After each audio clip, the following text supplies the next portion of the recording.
Chapter 1249. At dawn the next day, as the matter continued to ferment, countless news media gathered in the hotel where Gahan was temporarily staying. After arguing for a few hours, the hotel management ran out and announced to the media that Sir Gahan had left the hotel and was nowhere to be found. In the next 2 days, Gahan never appeared again, which aroused the curiosity of the audience. The more they didn't know the secret inside, the more curious the audience was. In addition to wanting to know the secret of Gahan, the audience was more curious about what the legendary Emperor's Sea Palace looked like and where it was located. The internet was also debating about this, but one thing was certain.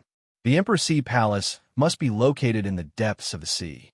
However, the netizens had different opinions on how to get to the Emperor's Sea Palace. After all, there were many ordinary people who received the invitation. They didn't have the ability to resist the water in the sea.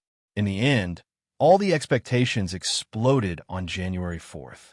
According to the news released by Yuzhong City's official website last night, all the guests who received the invitation only needed to wait at the gate of the base city at 8 a.m. on this day, and they could be sent to the Emperor's Sea Palace by the welcoming team sent by Neptune. As a result, guests began to wait at the gate of the base city in the early hours of the morning. Of course, ordinary guests wouldn't have the mood to wait at the gate of the cold and windy city in the early hours of the morning. At this time, only those dedicated media workers would be waiting at the gate of the city. They took out their cameras early and started the live broadcast from midnight. Unexpectedly, even if the live broadcast started at midnight, the ratings in reality and on the internet reached 10%. This meant that 1 out of every 10 people watching TV would accompany the staff of the TV station to wait for the arrival of 8 a.m. in boredom. When the sun rose the next day, it was around 7 a.m. At this time, in addition to the staff of the news media, other guests who received the invitation also appeared at the gate of the city. Dear audience friends, I am now at the gate of Yuzhong City. It is already 7 a.m. now, and there's only an hour left before 8 a.m. Everyone, look, we have finally waited for the first guest to come here. Oh, isn't this the chairman of our Yuzhong City Council, Mr. Wang Debao? Let's go interview him now. The host quickly greeted the chairman of the council. It wasn't that the host was fawning on the rich and powerful. It was just that the host was too pitiful. He had been talking to himself at the gate for 7 hours. If he didn't find someone to interview, he would probably go crazy. Mr. Wang Debao certainly wouldn't miss this excellent opportunity. In fact, he found that if he was the first to arrive at the gate, he could win a lot of time for an exclusive interview. It should be known that the live broadcast of the whole base city was now, and 20% of the city's people were watching this live broadcast. If he could show his face for an exclusive interview for more than 10 minutes, his position as the next chairman of the council would be secured. Chairman Wang Debao's idea was very good, but unfortunately, he wasn't the only one who had the same idea. Soon, other celebrities in Yuzhong City also appeared, and then some sword bearers, such as Ku Rakin, the son of the former chairman of the sword committee, Ku Wudao. The host heard that Ku Rakin and Gahan were good friends, so he rushed to interview them excitedly. Unfortunately, he was stared at by Ku Rakin. After 2 to 3 years, Ku Rakin had lost a lot of his Chinibu syndrome, but he had become more aloof and indifferent. Ku Rakin didn't know when it was the last time he smiled. There weren't many famous sword bearers in Yuzhong City who received invitations. Only sword bearers like Ku Rakin and Song Hama, who were friends with Gahan. The rest were basically spirit sword bearers.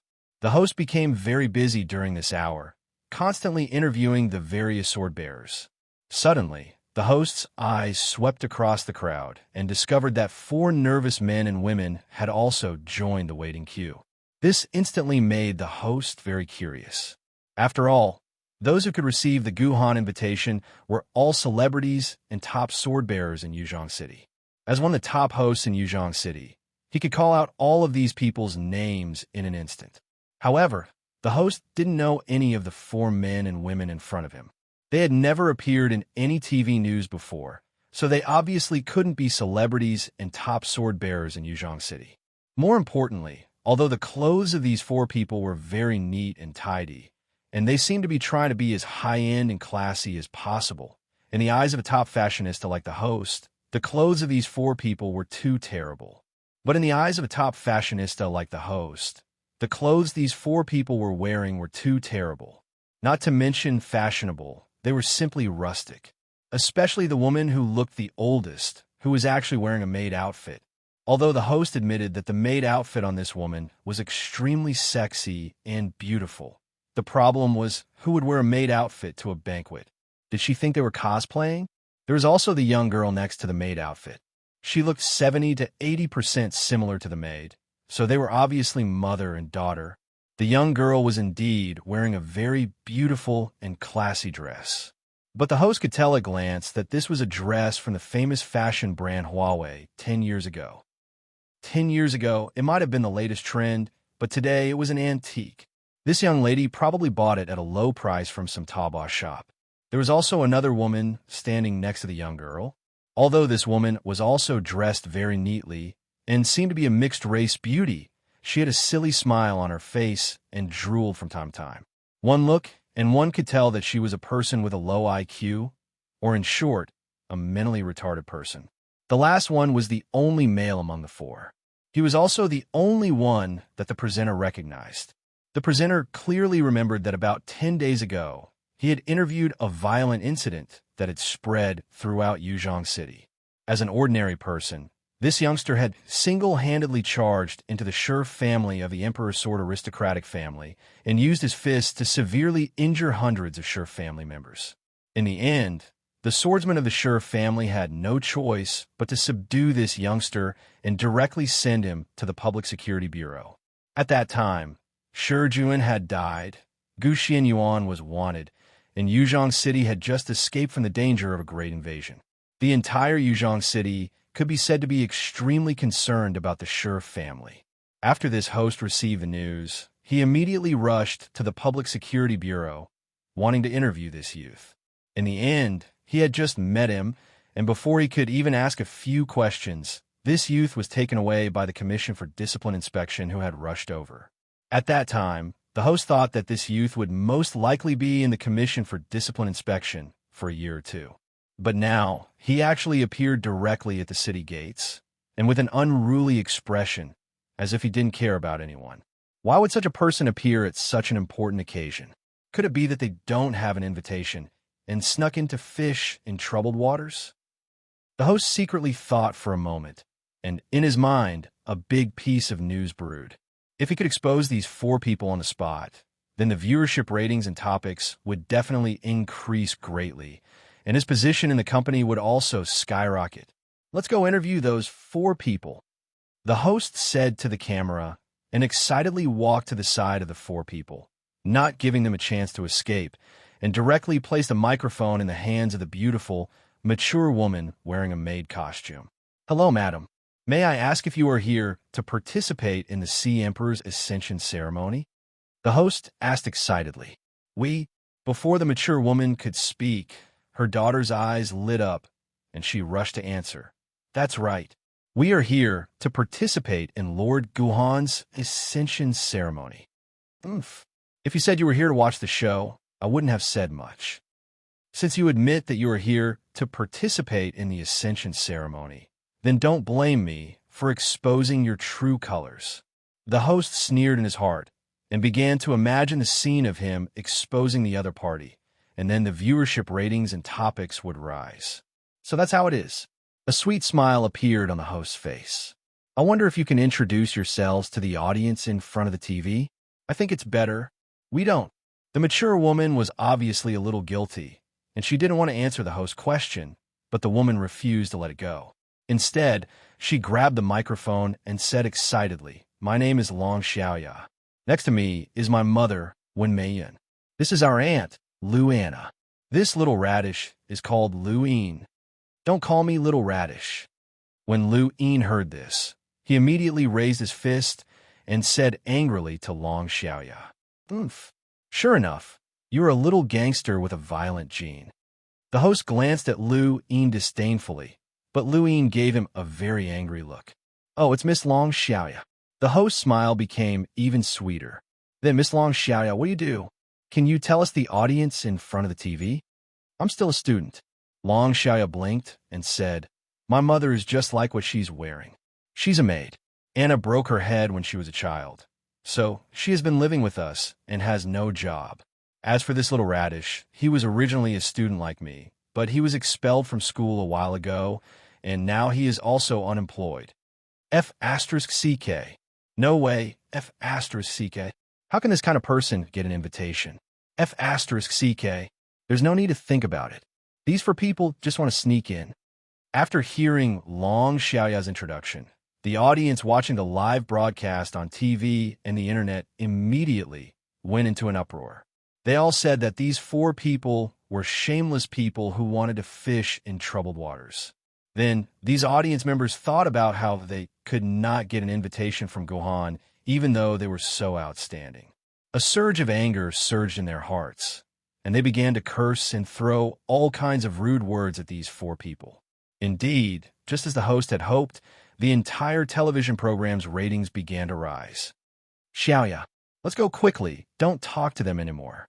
When Maiyun seemed to be able to smell a trace of a strange atmosphere in front of the camera, so she pulled Long Xiaoya's arm hard and prepared to take them away from the camera. When Maiyun's action also confirmed the host's guess. These four people must be liars. The host was very sure in her heart. At this time, there was no way she would let Wen Meiyun and the others leave. Instead, she gestured to the few cameramen behind her, and these cameramen immediately occupied the advantageous positions around Wen Meiyun, surrounding her four people. "What do you want? Do you want to fight?" Lu Yin waved his fist and roared angrily at the surrounding cameramen. At this time, Wen Meiyun and the others had also successfully attracted the attention of the surrounding guests. They all looked at this interesting scene with interest and then muttered in private, "People nowadays are getting more and more shameless. They actually have the nerve to fish in troubled waters in such an occasion. We don't want to accept your interview anymore. We're leaving." Wen Meiyun threw the microphone in her hand back to the host and was about to leave with her people. Wait, the host finally revealed his true intentions. At the same time, 3 cameras pointed at Wen Meiyun and the others from 3 angles. The host asked loudly, "These are the people who are going to High Emperor Palace to participate in the coronation ceremony. People without an invitation are not allowed here. Please show me your invitation." "We don't have an invitation." Drops of sweat dripped down Wen Meiyun's forehead. "Oomph. As I expected. Since you don't have an invitation, please leave here. Otherwise, when the car that will pick us up arrives, you will look very ugly and embarrass Yuzhong City." The host shouted loudly. "Neptune is from Yuzhong City. He is also the pride of Yuzhong City. As Neptune's compatriots, it's fine if we don't bring honor to Neptune. But how can we embarrass Neptune?" Okay. The host's words attracted the attention of the surrounding audience, and it also attracted the attention of Song Hama, who was chatting with Ku Rakin. Song Hama was about to turn his head to see what was happening over there, but Ku Rakin pulled him back. "Don't worry about those boring things," Ku Rakin said calmly. Song Hama could only shrug and give up the idea of watching. "It's not that we don't have an invitation.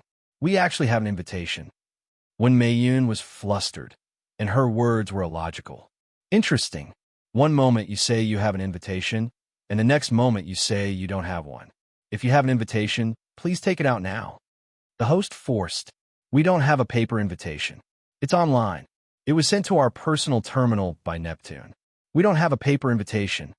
Wen Meiyun stammered, "Oh, according to what you said, you know His Majesty the Sea King, and are friends of His Majesty the Sea King."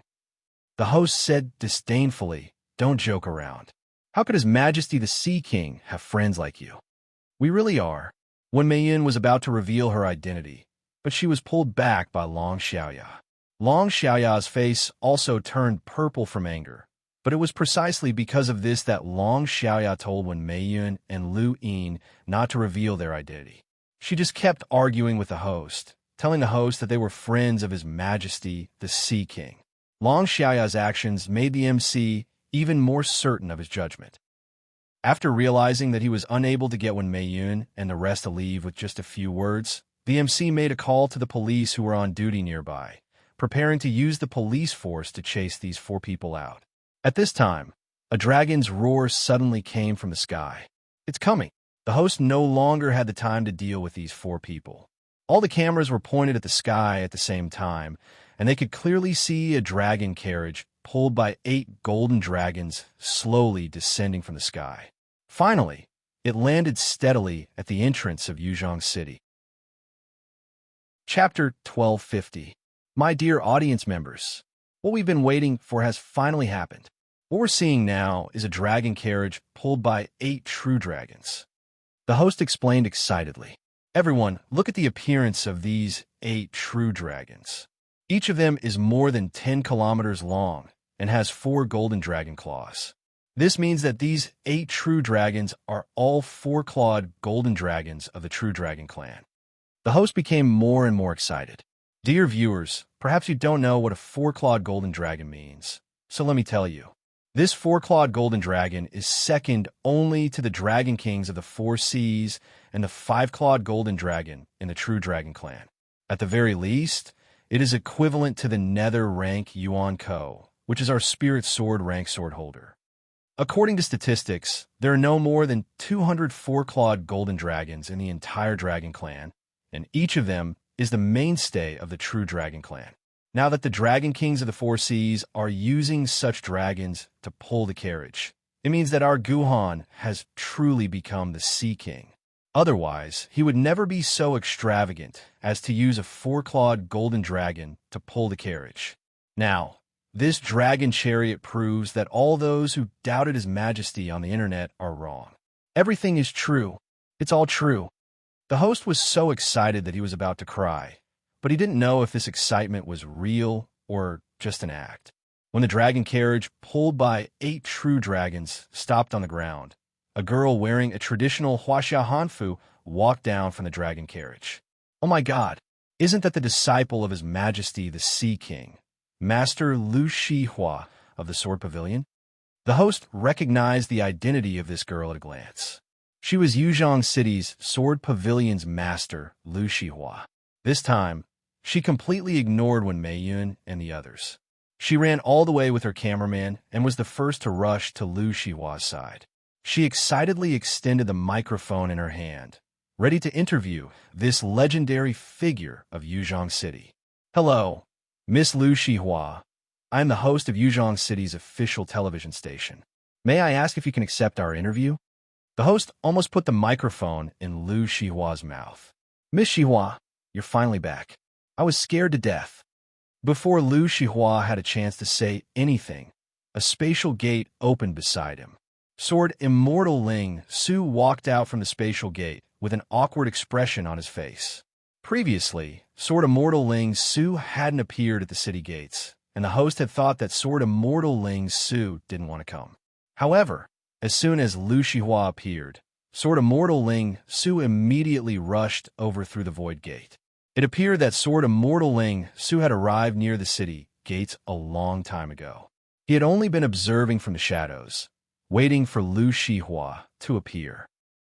Many thanks for Senior Ling Su's concern. Shihua is doing well. Lu Shihua saluted Sword Immortal Ling Su, and the two of them immediately began chatting. Our host didn't have the guts to interject at a time like this, so he could only try his best to get as close to Lu Shihua and Sword Immortal Ling Su as possible, hoping to get the closest camera shot. Shihua, what do you think is going on? How did Gahan suddenly become the Sea Emperor?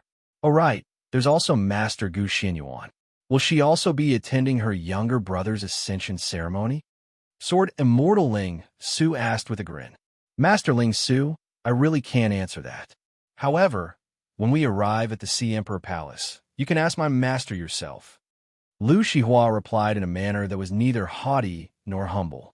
All right, this Master Gahan has always been a name that I've only heard of but never seen. Today, I'll be able to meet him in person. I'll also be able to see just how talented the future leader of Yuzhong City is. Sword Immortal Ling Su laughed heartily. Master Ling Su, my apologies, but I have a few words to say to all the guests present. Lu Shihua said to Sword Immortal Ling Su. Of course, don't mind an old man like me. Master Shihua, feel free to speak. Sword Immortal Ling Su politely took a step back, giving the stage to Lu Shihua. At the same time, the host immediately called for his cameras to shoot Lu Shihua's speech from all directions. Dear guests, thank you for attending my master's ascension ceremony. On behalf of my master, I would like to express my deepest gratitude to all of you. After saying this, Lu Shihua bowed to all the guests and immediately won a round of enthusiastic applause. Big sister. Luing didn't say anything when he saw his big sister. However, tears flowed uncontrollably from his eyes. He almost thought that he would never see his big sister again. Strange, Miss Shihua seems to have changed into a different person. In the past, when she was at home, she always had a sad look on her face. I've never seen her smile before. But now, she looks like a flower, very delicate. Mom, why do you think Miss Shihua became like this? Long Xiaoya asked when Maiden, with a hint of jealousy in her voice, when she saw that Lu Shihua had become the center of attention. How would I know? Perhaps it's because she's with Master, and Master can share Miss Shihua's burden. So Miss Shihua is happy. When Maiden's words were very reliable. TCH, I don't think that's the case. Long Xiaoya shook her head. I'm guessing that something must have happened with our lecherous master these few days. He. Just look at her. You can tell that she must have been watered with a lot of milk recently. Look at how moisturized her skin is now. Look at us, mother and daughter. We haven't received master's love for 3 years. Our skin is as dry as a desert. It's nowhere near as delicate as when we were nourished by master 3 years ago. Shut up. How can you say something like that? When Maiden heard this, she glared at her daughter angrily. Only then did Long Xiaoya obediently shut her mouth. At this time, Lu Shihua continued, Master said that Yuzhong City is his home and also the most important place. No matter what, he must use the greatest courtesy to welcome everyone from his hometown. Originally, Master should have personally come to welcome everyone, but there are too many things to prepare in the Ocean Emperor Palace. Master can't find the time, so he can only ask me to welcome everyone. Everyone, please show your invitation to Prime Minister Turtle. Then board the dragon carriage under the guidance of the dragon ladies. We will set off for the Ocean Emperor Palace in 20 minutes. After that, an elderly man in a suit with a tortoise shell on his back alighted from the dragon chariot. He was accompanied by 8 dragon ladies in bright red dragon dresses. Although Lu Shihua asked all the guests to go to Prime Minister Turtle's carriage, the guests still instinctively surrounded Lu Shihua. Everyone wanted to go up to him and say a few words. It was easy to imagine that if they could gain Lu Shihua's favor, it would be equivalent to gaining the favor of the Sea Emperor. In the future, the Sea Emperor would not only be the Sea Emperor, but also the new leader of Yuzhong City. If they could establish a good relationship with him now, it would definitely be beneficial in the future. It was hard to imagine that at this moment, these guests who were fighting to be the first to establish a good relationship with Lu Shihua were cursing Gahan as the scum of Yuzhong City just 5 days ago. And a month ago, they were still cooperating with Shi Juin's orders and constantly scolding Lu Shihua, the pitiful sword pavilion master. Things in this world seemed so ridiculous. It was already very difficult for Lu Shihua to recite the long speech just now, and now she had to deal with these troublesome guests. Lu Shihua suddenly felt a headache coming on. But Lu Shihua was not good at refusing. Just when she didn't know how to deal with these troublesome guys, the scabbard at her waist suddenly vibrated.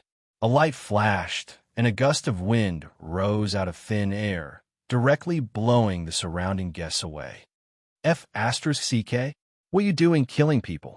The somewhat embarrassed guests struggled to get up from the ground. When they were about to curse the guy who pushed them to the ground, they suddenly showed a look of horror and shouted, Yuan Ko! Yuan Ko is here. Run away. Because at this moment, a female angel with 4 pairs of wings on her back appeared in front of these guests. In the minds of the guests, all angels with wings were Yuan Ko from heaven. Yuan Ko who killed without batting an eyelid. Everyone don't panic. Be serious. This isn't some Yuan Ko. It's Master Lu Shihua's sword maiden. Goddess 8-winged angel.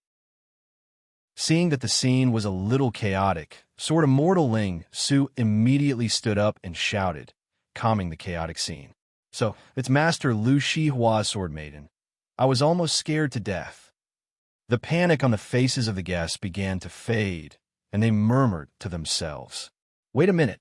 If I remember correctly, the eight-winged angel sword is a spiritual sword-rank sword maiden.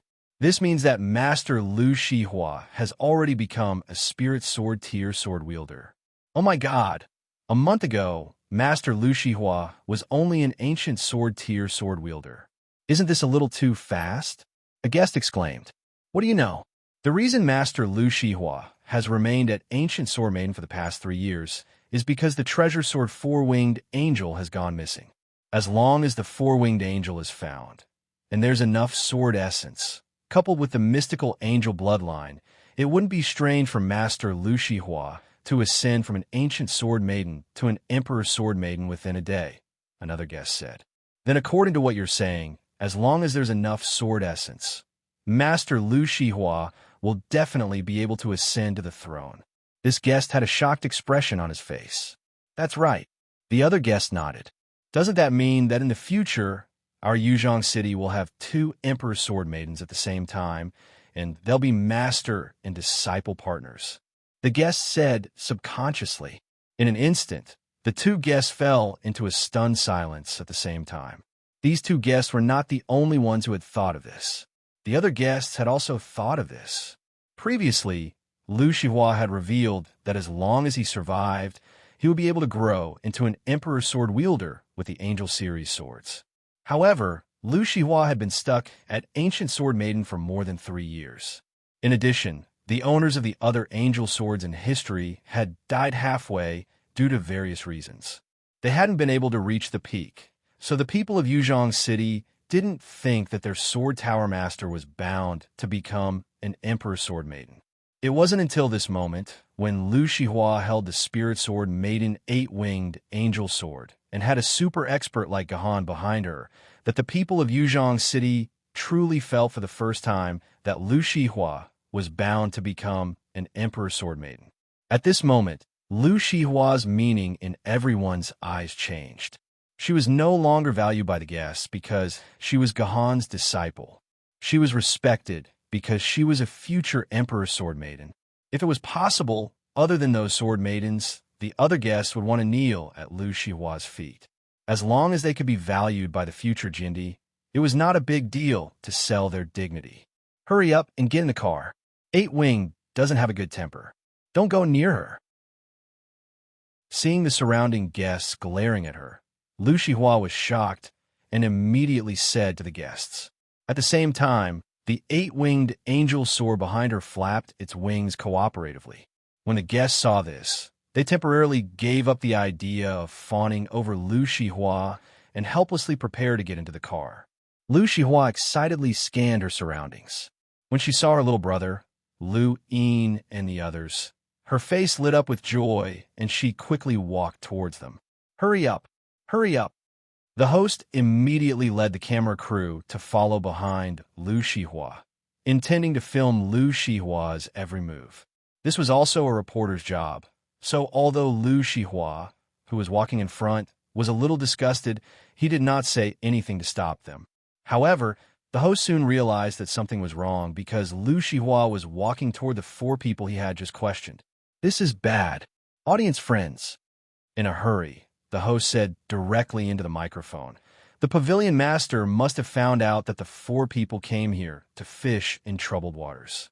If this matter spreads, our Yuzhong city will lose face. The host didn't seem to have thought that if she pointed the camera somewhere else, this incident would never spread out. Unfortunately, how could the host let go of such good news material? He followed closely behind Lu Shihua and watched the 2 groups walk together. However, the next development of the plot was completely unexpected by the host. Lu Shihua didn't drive away the 4 people who came to fish in troubled waters. Instead, she happily hugged the violent boy. Under the lens of the camera, the audience could even see a few drops of tears of excitement flowing down the corners of Lu Shihua's eyes. This instantly puzzled the host and the audience in front of the TV. What was going on? Could it be that this violent boy was Lu Shihua's lover? This was big news. But soon, The boy's words broke the audience's boring speculation.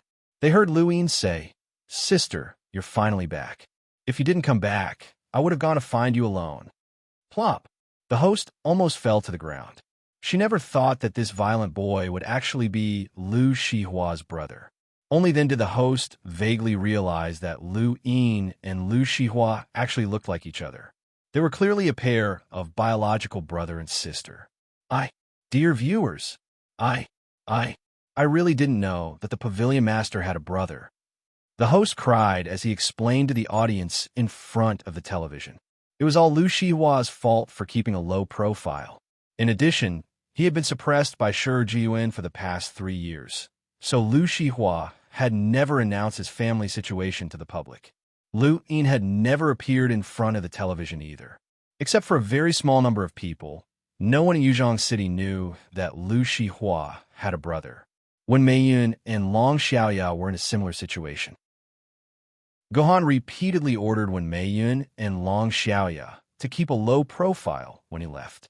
They tried to stay in the house and not go out, and they would not accept any interviews. This was because Gohan was worried that someone would take advantage of his absence to do something bad to Wen Meiyun and Long Xiaoya. Wen Meiyun was very strict about this. Even Long Xiaoya, who had always liked to show off, was tightly controlled by Wen Meiyun. She did not dare to say anything outside. As a result, Gohan's people in Yuzhong City became unknown to the news media. It was reasonable for the host, who claimed to be knowledgeable, to look down on others. Chapter 1251. Miss Shihua, hurry up and tell that snobbish woman what our identities are and whether we are qualified to attend the master's coronation ceremony. After Lu Shihua and her brother finished speaking, Long Xiaoya jumped out impatiently and requested, "Xiaoya, stop fooling around. This is not something Miss Shihua should care about. Besides, we didn't do anything, just get in the car and leave." Wen Meiyun heard her daughter's words and immediately stopped Long Xiaoya. Wen Meiyun really did not want to cause any trouble for Gohan. "No, Mom. It's not like you didn't see how arrogant that woman was just now. She looked down on us from the bottom of her heart. She was so hateful." Long Xiaoya insisted. "All right, I will handle this matter." Lu Shihua patted Long Xiaoya on the shoulder and walked to the side of the host. With a smile on his face, he asked, "Are you reporters from Yuzhong City's official TV station?" "Yes, we are," the host hurriedly said. Her forehead was full of sweat, and most of her beautiful makeup was ruined. "It's okay. Don't be nervous. It's just my master's family playing a joke on you. Don't take it to heart, everyone. Just focus on your work." Lu Shihua smiled gently, and the host felt as if she had seen an angel, and the nervousness in her heart was greatly reduced. She sincerely bowed to Lu Shihua and took the film crew to interview other guests. Seeing Lu Shihua's way of handling things, Long Xiaoya said with some dissatisfaction, "What? How can you let them go like this? At least scold them." "Xiaoya, you also have to think about Master. This is a live TV broadcast, and every word we say will affect Master's image in the hearts of the citizens. Do you understand?" After 3 years of training as the Sword Pavilion's pavilion master, Lu Shihua had become very tactful and experienced in dealing with people. With just one sentence, Long Xiaoya lost all her arrogance and could only lower her head. Moreover, Long Xiaoya was not qualified to talk back to Lu Shihua. Although Long Xiaoya was Guhan's woman and could be considered Lu Shihua's mistress, Lu Shihua was a future emperor sword wielder. Moreover, he was loyal to Gohan. In Gohan's eyes, Lu Shihua was definitely many times more important than Long Xiaoya. Long Xiaoya did not have any courage in front of Lu Shihua. "Let's go. Don't let Master wait too long. Last night, Master told me that he hasn't seen you for more than 3 years. He really misses you," Lu Shihua said as he patted Long Xiaoya's head. "Really? Is Master really thinking about us?" When Long Xiaoya heard that, her eyes turned into moons. She held her mother's hand and said, "Mom, did you hear that? I said that Master won't forget us. He still misses us." "Yes." When Meiyun nodded her head vigorously, her face was also filled with a happy smile. "Sai, am I lying?" Seeing Wen Meiyun and her mother's happy faces, Lu Shihua felt a little guilty. From the beginning to the end, Gahan had not told Lu Shihua that he missed Wen Meiyun and her mother. Otherwise, Gahan would not have returned home when he returned to Yuzhong City. This was just Lu Shihua saying it on behalf of Gahan. Now, it seemed that the effect was quite good. The truth was just as Lu Shihua said. When Lu Shihua said those words to the camera gently, Lu Shihua's favorability instantly rose in the hearts of the audience in front of the television. Even Gahan's favorability rose slowly. It could be imagined that if Lu Shihua pretended to the camera and then scolded the host, it was estimated that Gahan and Lu Shihua would have a lot of anti-fans. After all, in any era, one anti-fan was equivalent to 10 fans. Soon, all the guests boarded the dragon carriage. The 8 dragons let out a majestic dragon roar. In the blink of an eye, the entire dragon carriage disappeared into the sky. My dear audience members, because of the signal problem, we can only temporarily cut off the 4320p live broadcast quality and switch to 720p for the live broadcast. However, we just learned from Miss Lu Shihua that a quantum network transfer station has been prepared in the Sea Emperor Palace.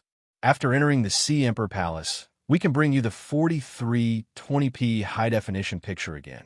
Even in the dragon carriage, the host did not stop for a moment and began to explain endlessly. Looking out of the window, through our camera lens, you can see a sea of clouds. This is not a virtual image of the sea of clouds that we synthesized with computer technology, or a virtual image of the sea of clouds taken in the virtual world, but a real image of the sea of clouds from Earth. Ever since the dimensional force of the Great Destruction sealed off the sky, except for sword bearers of spirit sword level and above, human technology is no longer able to soar in the sky. Therefore, we can't see the natural sea of clouds on TV programs. Only on this dragon carriage that relies on 8 dragons to pull the carriage can we bring the most real and natural sea of clouds to the audience. The host's words were filled with emotion, and at the same time, there were tears in his eyes. The host never thought that he would be able to see the real sea of clouds in his lifetime. Many readers might feel very strange, since human technology had developed to the level of maglev flying cars. Why had the black technology related to the sky completely stopped? Not only were there no black technology aircraft, but even the aircraft before the apocalypse seemed to have disappeared. This seemed to be a very strange thing. Of course, it wasn't that humans didn't have black technology in the aspect of aircraft. For example, the Star Shuttle in Shanghai Pass was a top aircraft.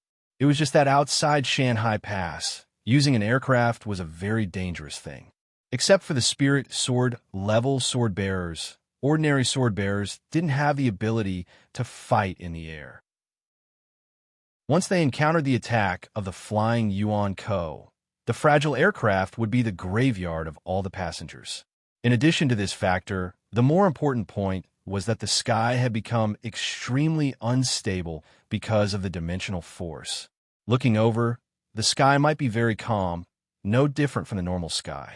But if one flew above 500 meters in the air, they would find that the air was extremely thin and the oxygen content was reduced to less than 5%, which was simply unable to meet the oxygen needed by the aircraft's engine.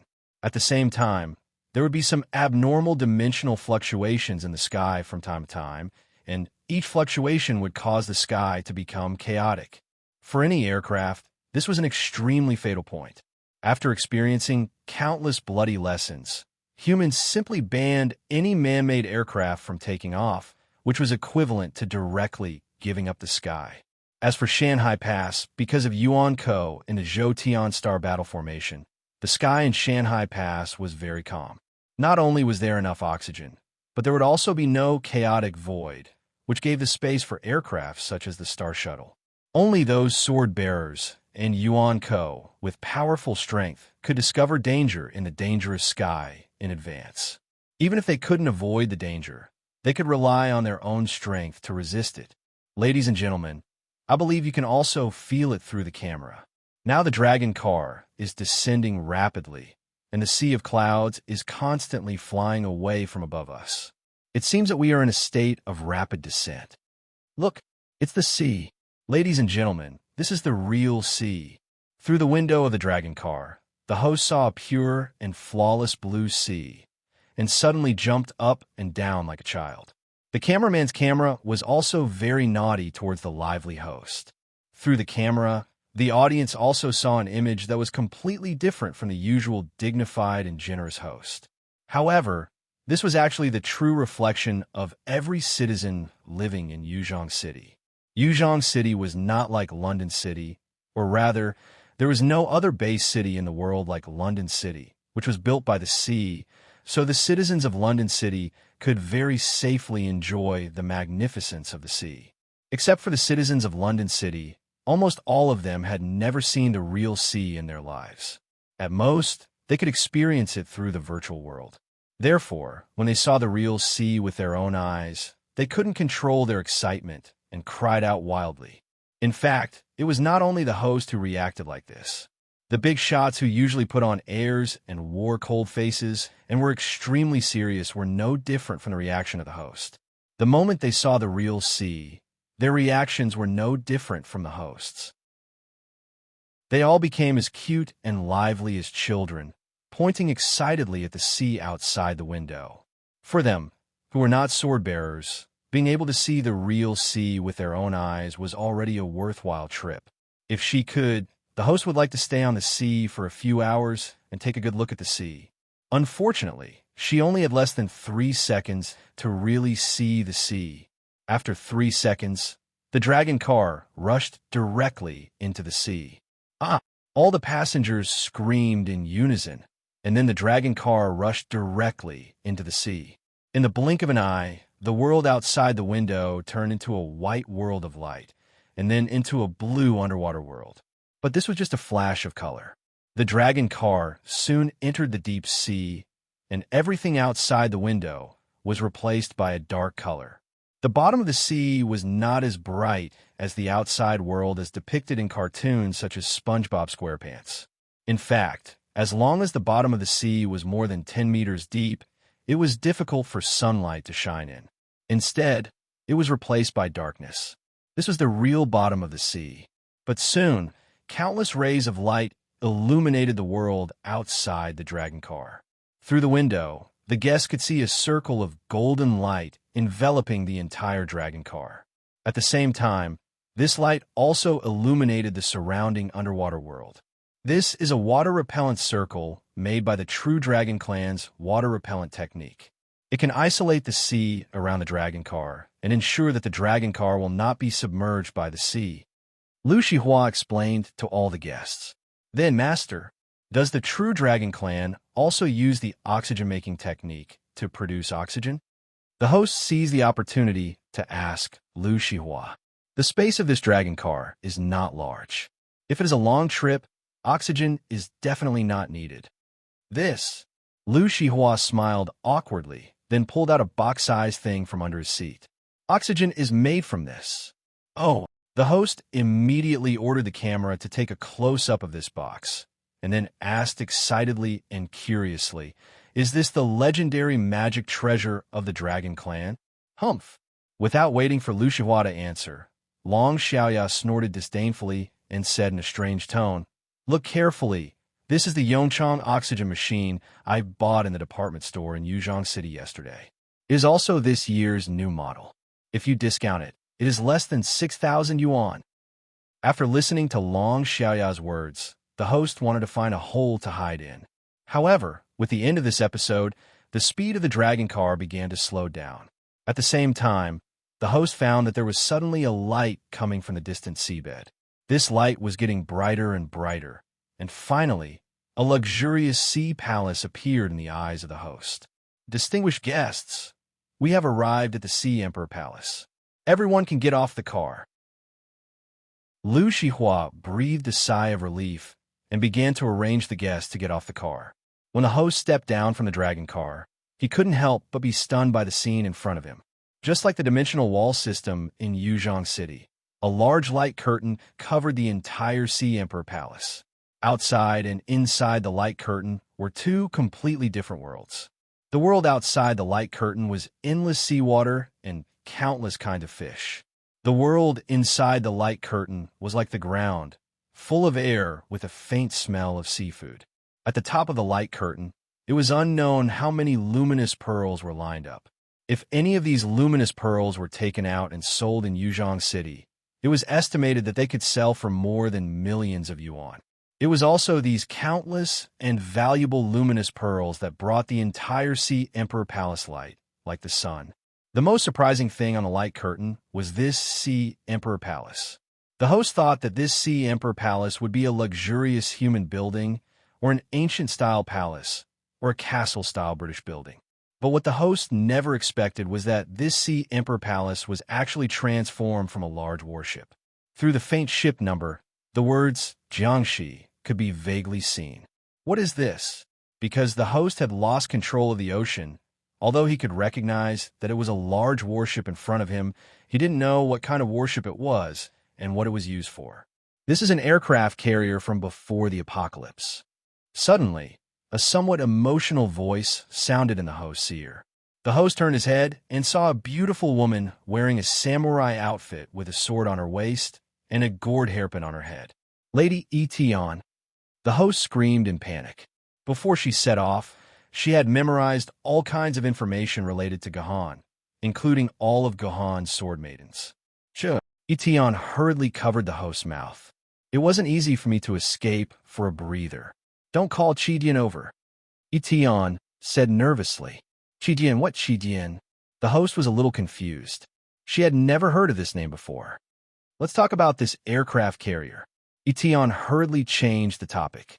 This was humanity's most powerful aircraft carrier from before the apocalypse. It had 2 nuclear reactors and could reach a top speed of 50 knots.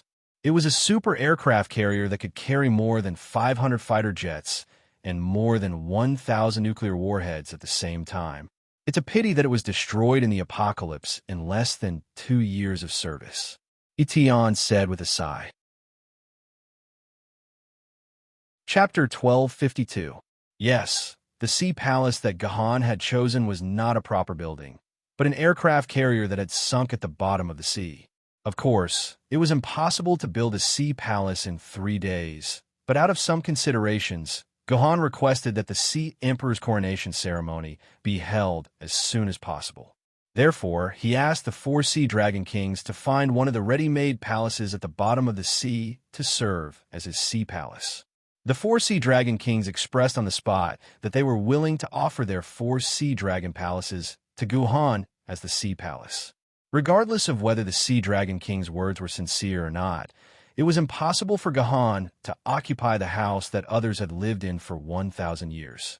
This was not only against the rules, but it would also inevitably create a gap with the 4 Sea Dragon Kings. Therefore, Gahan decisively rejected the good intentions of the 4 Sea Dragon Kings and asked them to give him the other undersea buildings to choose from.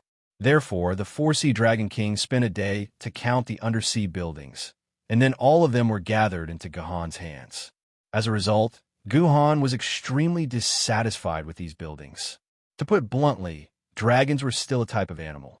Their buildings at the bottom of the sea were either sand caves or large conches and seashells. There was even a building made of a turtle shell that had its flesh hollowed out. No matter which one it was, it could not satisfy Gahan's needs. As for the buildings that were built according to the standards of humans, most of them were used by the true dragons themselves.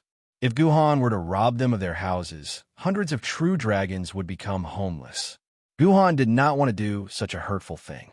Just as Gahan felt a little disappointed and was about to think of another way, he discovered the sunken aircraft carrier. Speaking of which, this aircraft carrier had some connections with Gahan, because this aircraft carrier was made by Little 28. This little dragon had always been restless. After discovering the sunken aircraft carrier, he had a sudden idea to transform the aircraft carrier into a palace. Out of love for his son, the West Sea Dragon King did not hesitate to order his subordinate to start transforming the aircraft carrier. At the same time, he also bought a lot of items from the human world to decorate the aircraft carrier. Finally, he forcibly transformed the battleship into a palace. although it still looked like a battleship from the outside. In fact, it had been completely transformed inside. It had a huge palace and more than 60 rooms, as well as a kitchen, entertainment room, and other buildings. Seeing this aircraft carrier, Gohan immediately fell in love with it. Moreover, this aircraft carrier was the Jiangxi, which had a deep relationship with Yuzhong City. Gohan immediately decided to make this aircraft carrier the new Sea Emperor Palace. Gohan might be a little embarrassed to give the houses of other dragons, but since it was the palace of the good-for-nothing dragon, Gohan politely declined. With a wave of his pen, the battleship became Gohan's. Regarding this, the good-for-nothing dragon could only shed tears and say that he was very happy to give it to the Sea Emperor. Thanks to the luxury and enjoyment of this good-for-nothing dragon, the degree of transformation of the aircraft carrier itself was already very high. In the remaining 2 days, Gohan mainly let the people of the Dragon Clan make some adjustments to the details. He also conveniently got a top water bead to prop up a water curtain. He also bought a lot of air generators, which could be considered to have met the air requirements of the Sea Emperor Palace. In the future, Gohan also planned to go to Yanjing City to buy a small dimensional wall system. This way, he wouldn't have to worry about Yuan Ko attacking his Sea Emperor Palace. In fact, even if it was attacked, it wouldn't be a big deal. Gohan didn't really intend to use the Sea Emperor Palace as a stronghold, and it was impossible for him to store any precious things in the Sea Emperor Palace. The most powerful battleship in the world before the Great Calamity, the super overlord of the sea, and the existence known as the strongest military machine of mankind, had now become a palace. People couldn't help but admit that the things in this world were really a joke. If you didn't see it with your own eyes, you would never believe that some things existed. Etion properly introduced the origin of the entire Sea Emperor Palace to the host. The audience in front of the television was also intoxicated. This was a benefit that only Yuzhong City enjoyed. The media workers of other cities didn't have Heavenly Sword to explain for them. Therefore, when they saw the Sea Emperor Palace built from an aircraft carrier with their own eyes, they could only foolishly stand there, unable to say a word. After Etion finished his introduction, the host originally planned to take advantage of this rare opportunity to properly interview Heavenly Sword. However, before Etion could finish speaking, he saw a woman dressed in traditional Chinese Han clothing, who looked like a noble empress, fly out of the Sea Emperor Palace with a huff. Behind her were 18 gorgeously dressed dragon ladies. Etion, what are you doing? It's your turn to change clothes. The moment this noble beauty appeared, she directly questioned Etion. I don't want to. I'm not like you, wearing clothes that suffocate people to death. Etion retreated a dozen steps in fear. He looked at the beauty vigilantly and said, My little sister Qidian, my lady Qidian, please let me off. The few of you are enough for the ascension ceremony. I'll be satisfied if I just drink in the hall. Don't drag me up there to suffer. Is this the Qidian that Lady Etion mentioned? The host was taken aback, and the cameraman had already aimed the camera at the elegant beauty named Qidian. Ladies and gentlemen, who is this lady that has suddenly appeared in front of us?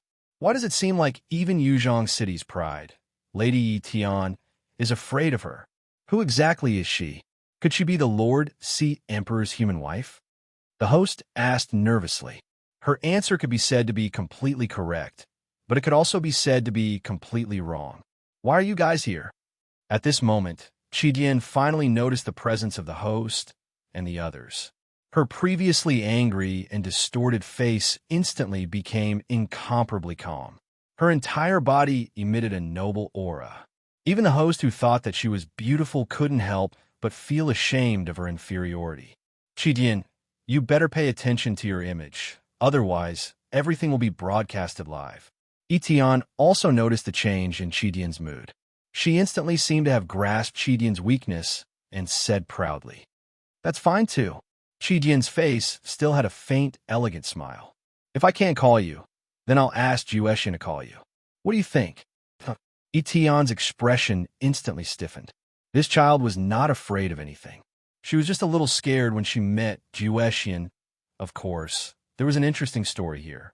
However, there was limited space, so she didn't want to waste time here. Sigh. I'm so unlucky. Etion smiled bitterly.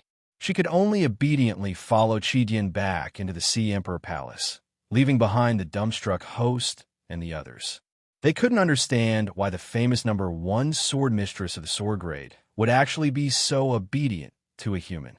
It really didn't make sense. Following the broadcast of the live broadcast, there was also a burst of discussion on the internet. They were discussing the identity of this lady called Qidian. For a moment, the debate on the internet became very intense. However, no one could guess Qidian's true identity. After all, the famous sword mistress that Gahan announced to the public was the Juzi sword. The dragon carriage from Yuzhong City was considered to have arrived early. The host, who had been outside the Sea Emperor Palace all this while, captured the scene of the 5 dragon carriages entering the Sea Emperor Palace. As the dragon carriage from Moscow City, which was the furthest away, entered the Sea Emperor Palace, the Sea Emperor Palace suddenly emitted a loud whistle. At the same time, a pleasant female voice was heard. "Dear guests, please enter the Sea Emperor Palace as soon as possible. The coronation ceremony will begin immediately." The people who were still outside did not delay and entered the Sea Emperor Palace through the entrance that was opened at the bow of the ship. If seen from the outside, the Sea Emperor Palace was a very pure aircraft carrier.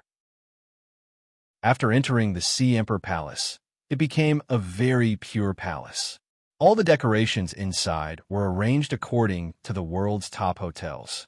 The ground was covered with soft wool carpets, and the surrounding walls were covered with marble tiles. There was no trace of the steel temperament that a warship should have. After passing through a long passage, the host and others finally entered the main hall of the Sea Emperor Palace, a super palace with a length of more than 700 meters, a width of more than 200 meters, and a height of more than 10 meters. However, what made the host a little surprised was that the banquet in the palace was not the Western-style banquet that he had imagined. The kind of Western-style banquet with a variety of free-tasting dishes on the long table was a rather retro, classical Chinese banquet. Small tables that were no more than 40 centimeters high were placed on the ground, and there was a futon placed on the ground behind them. Obviously, it was for the guests to sit cross-legged on the futon like the ancients and eat at the small table in front of them. The host noticed that many guests in the hall had begun to try to sit down in the way of the ancients. Unfortunately, after all, they were modern people who were used to sitting on chairs. After a while, they felt that their legs were numb and sore. They were not used to it. Fortunately, this method made everyone feel very fresh, so there was no dissatisfaction. My dear audience members, looking at the scene in front of us, it feels like we have returned to the world 2,000 or 3,000 years ago. It's really interesting. The host couldn't help but exclaim, although she also wanted to sit on the futon and experience the taste of the ancients attending the banquet. It was a pity that as a reporter, she didn't have the leisure to sit down and eat. Instead, she constantly shuttled through the crowd and interviewed various big shots. However, what made the host feel a little strange was that at this time, the people in the hall were all ordinary people or some sword bearers of spirit sword rank and below. There was not a single sword bearer of immortal sword rank. At the same time, in the most central position of the hall, there was a circle of furniture that was completely different from the other furniture. Everyone else had small tables, but in the middle of the hall, there were large tables that were 2 meters wide. At the same time, they were much taller than the small tables. They were not sitting on futons, but grand armchairs. It seems that these seats are prepared for the sword bearers of immortal sword rank. The host immediately realized and said to the audience, "The city of London has come to congratulate the pirate sword immortal." Suddenly, a turtle with a white beard that was about to fall to the ground walked to the middle of the hall and spoke in a sharp voice that did not match his frail figure. Shortly after, a void gate opened beside the turtle prime minister, and the pirate sword immortal walked out of the void gate with an energetic look on his face. "Pirate sword immortal, please have a seat of honor." The turtle prime minister pointed to an armchair and said expressionlessly, "Oh wait." The pirate sword immortal was about to sit on it when he suddenly turned around and carefully looked at the turtle prime minister. He touched his beard awkwardly and asked, "Have we met before? Why do I feel that you look a little familiar? I didn't expect the pirate sword immortal to remember me." The turtle prime minister's eyebrows twitched, and then he turned around, revealing a deep sword mark on his turtle shell. "Have you forgotten the massacre that the pirate sword immortal carried out on our mermaid island 20 years ago? If I hadn't escaped in time, I'm afraid I would have died under the sword of the pirate sword immortal." The pirate sword immortal's face was a little awkward. "You can't blame me for that. It was your mermaid Demonis who sang very seductively, but secretly wanted to suck me dry. No matter what, I had to fight back." Oomph. The turtle prime minister was still angry and unhappy.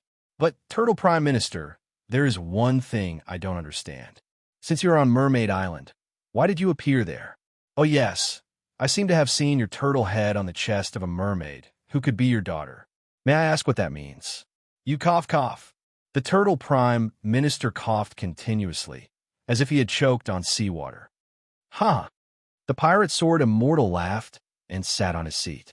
After the appearance of the sword immortal from London City, the other base cities' sword immortal level sword bearers also appeared one after another. The appearance of each sword immortal level sword bearer would lead to a heated discussion in the surrounding media. With so many sword immortal level sword bearers appearing at one occasion, apart from the General Assembly of the Sword Committee that was held once every 10 years, there was no other opportunity like this. At the same time, the various guests also discovered a pattern. That was, regardless of whether each base city had one sword immortal level sword bearer or multiple sword immortal level sword bearers, they seemed to only send one sword immortal level sword bearer to attend this coronation ceremony.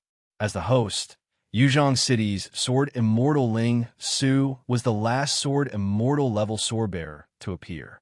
The sword immortal level sword bearers have all appeared. Next, it should be Long Shi Jiandi's turn.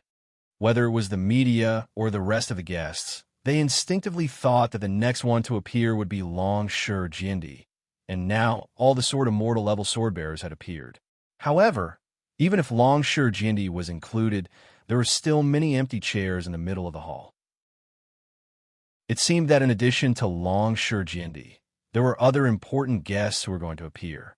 It was just that everyone really couldn't figure out what kind of big shot had not come. Then, they heard Turtle Prime Minister shout loudly, "Eternal level freelancer Lord Li Bai has come to congratulate us." What? Li Bai? Who is this person? Yes, and an eternal level freelancer. Could it be that Sea Emperor is also related to the Freedom Cities? Whether it was the guests below the stage or the sword immortal level sword bearers on the stage, they were all stunned. They had never thought that a freelancer would actually come to participate in the Sea Emperor's coronation ceremony. There was no need for others to say anything. All the cameras of the media present were pointed at the center of the hall at the same time. A void door opened, and the handsome and elegantly Bai, dressed in white, walked out of the void door. After saluting the surrounding sword immortal level sword bearers, he sat down in a VIP seat. Next should be Long Shi Jiandi. The guests thought one after another. Unfortunately, it was still not Long Shi Jiandi's turn. Eternal level freelancer Misaka Makoto has come to congratulate us. Eternal level freelancer Yang Jian has come to congratulate us. Eternal level freelancers Anubis, Isais, and Batet have come to congratulate us. Under the dumbfounded gaze of the surrounding guests, Yuanko's freelancers appeared in front of the many guests. These opponents who used to fight each other to the death in the past were actually living harmoniously in the same room at this moment. Chapter 1253. Guhan is getting more and more ostentatious. Misaka Makoto's face was filled with joy when she saw the magnificent decorations in the hall as she walked out of the gate of the void. She didn't expect that the young man she got to know by chance would become the famous Sea Emperor. When Misaka Makoto received Gohan's invitation to the Freedom City a few days ago, she did not believe it at all. She thought someone was messing with her. It was only when the mayor of the Freedom City personally confirmed the matter with Misaka Makoto that she believed that the human who saved her back then had become the Sea King. Miss Makoto.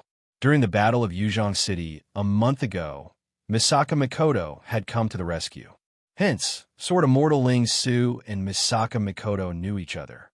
When Misaka Makoto appeared, she took the initiative to greet him. The two of them greeted each other and started chatting. "What's wrong? Old man Ling Su, aren't you going to welcome me?" In the end, Sword Immortal Ling Su's actions caused the next person who appeared to be a little displeased. This immortal realm war god, Yang Jian, who was dressed in silver armor and had a crown on his head, walked out from the spatial gate with his head held high. The moment Yang Jian appeared, all the immortal sword rank swordsmen present tensed up. The sword ladies next to them gripped the hilts of their swords at the same time and looked at the celestial world war god cautiously. "What's going on? We're all here to congratulate you. Why are you all so nervous?" Yang Jian laughed dryly. His arrogance was greatly suppressed. There were a total of 8 immortal sword rank swordsmen here. If any 2 of them attacked together, Yang Jian would not be able to leave this place alive. This was extremely normal.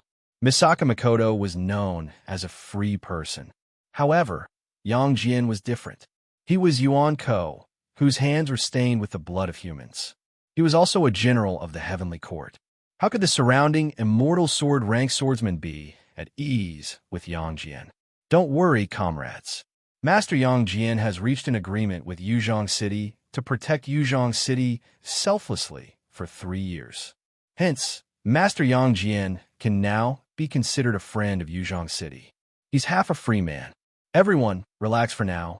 Master Yang Jian would never do anything that would betray his friends." Sword Immortal Ling Su hurriedly explained. The details of the battle in Yuzhong City a month ago had already spread to all the sword-bearers. These immortal sword-bearers were also very clear about it. They also knew about the bet between Yang Jian and Guxian Yuan. Thus, after Sword Immortal Ling Su's explanation, the tense atmosphere eased a little. Yang Jian didn't dare to be arrogant anymore. After a few dry laughs, he sat in his seat. "Oh my God, is Gahan going to get rid of me after I've outlived my usefulness?" Suddenly, 3 terrified voices came from the hall. The 3 Yuenko, who looked human but not human, saw that they were surrounded by 8 immortal sword-tier sword-bearers and instantly screamed in fright, huddling together nervously.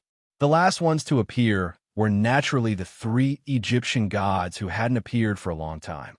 Ever since Gahan entered the Shanhai Pass, these 3 comrades had been living a carefree life. Apart from strictly abiding by their agreement with Gahan, which was to promise not to harm any human unless their lives were in danger, their lives could be said to be quite comfortable. Moreover, after Gahan came out of the Shanhai Pass, due to various reasons, he didn't choose to summon the 3 Egyptian gods to his side. He still allowed them to live happily. This made the 3 Egyptian gods, who had suffered for hundreds of years, extremely happy. Without Gahan's restraint, their lives were unimaginably happy. After all, they were all U-stage Yuan Ko, and they were absolute powerhouses among the Yuan Ko. Moreover, they were Egyptian gods who had mastered enslavement techniques. Very quickly, they enslaved a large number of low-level Yuan Ko. They even found the ruins of the palaces they had built 800 years ago. They planned to rebuild their temples that had been damaged for 800 years. Thus, they captured Yuan Ko everywhere and enslaved them to work for them. They regained the feeling of being a god who was above tens of thousands of people. Unfortunately, this feeling of being a god didn't last long. The situation they were most unwilling to see finally happened. Gahan, who hadn't given any orders for more than 3 years, suddenly gave them an order. He gave them a void coordinate and asked them to directly return to Gahan's side through the void. In this regard, the 3 Egyptian gods were very hesitant. They had lived comfortably for 3 years. Now, they were asked to return to Gahan's side and become Gahan's thugs. Even if they were beaten to death, they wouldn't be willing to do so. The 3 Egyptian gods decided to play dumb and pretend that they hadn't heard Gahan's order. Or, they might as well cut off their relationship with Gahan and live their own happy lives. However, such thoughts were just thoughts. The three Egyptian gods clearly knew that as long as their divinity was controlled by Gahan, they were not real gods. Helplessly, they could only obediently come through the void gate according to the agreed time. In the end, seeing the scene in front of them and seeing the 8 immortal sword wielders, the three Egyptian gods were almost scared to death. They naturally thought that Gahan was very dissatisfied with their disobedience, so he secretly set up a plan to use the power of humans to kill them. They were so scared that they prepared to open the void gate again and escape from this terrifying place. You 3 idiots, find a place to stand. Don't move without my order. Don't worry, no one will hurt you. A thunderous voice sounded in the ears of the 3 Egyptian gods and all the guests present. In an instant, the entire venue was in an uproar. These guests didn't expect Gahan to call the 3 Egyptian gods idiots. Weren't the 3 Egyptian gods invited by Gahan? How could they call their guests idiots?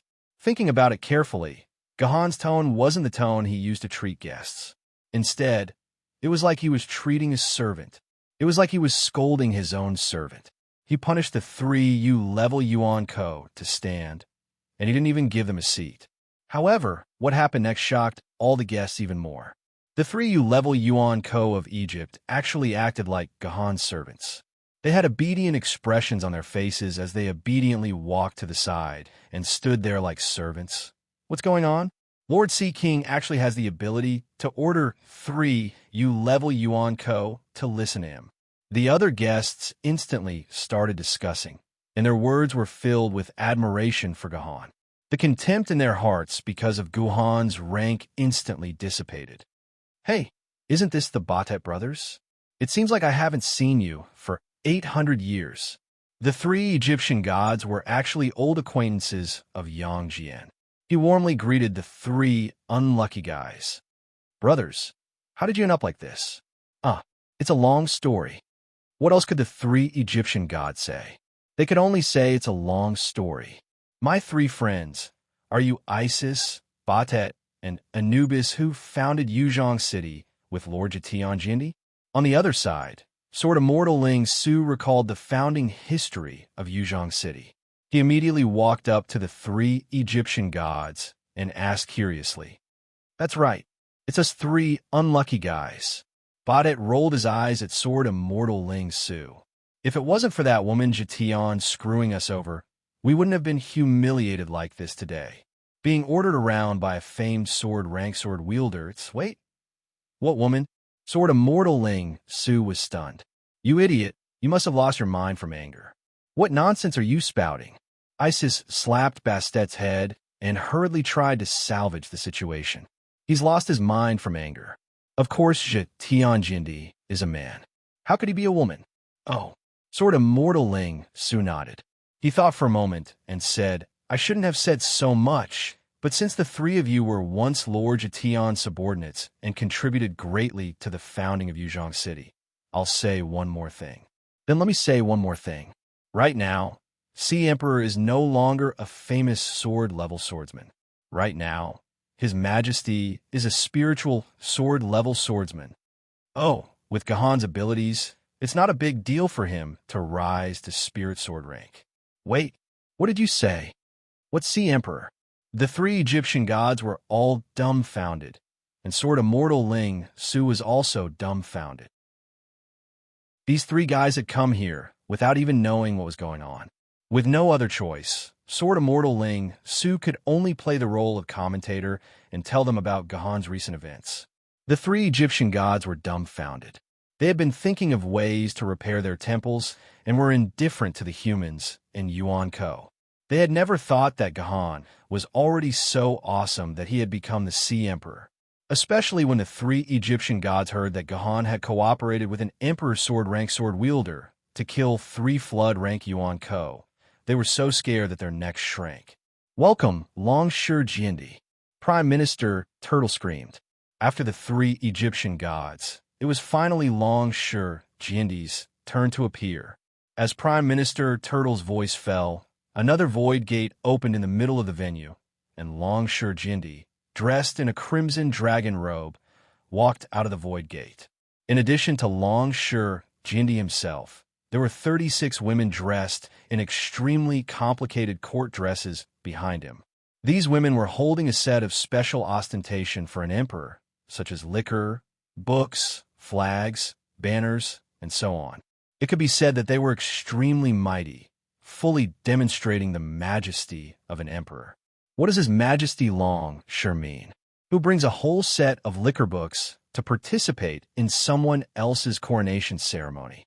When the audience saw the frightening items on the dragon lion sword emperor's back, they couldn't help but start discussing among themselves. At the same time, countless speculations about the discord between Long Shi Jindi and Guhan began to circulate among the crowd.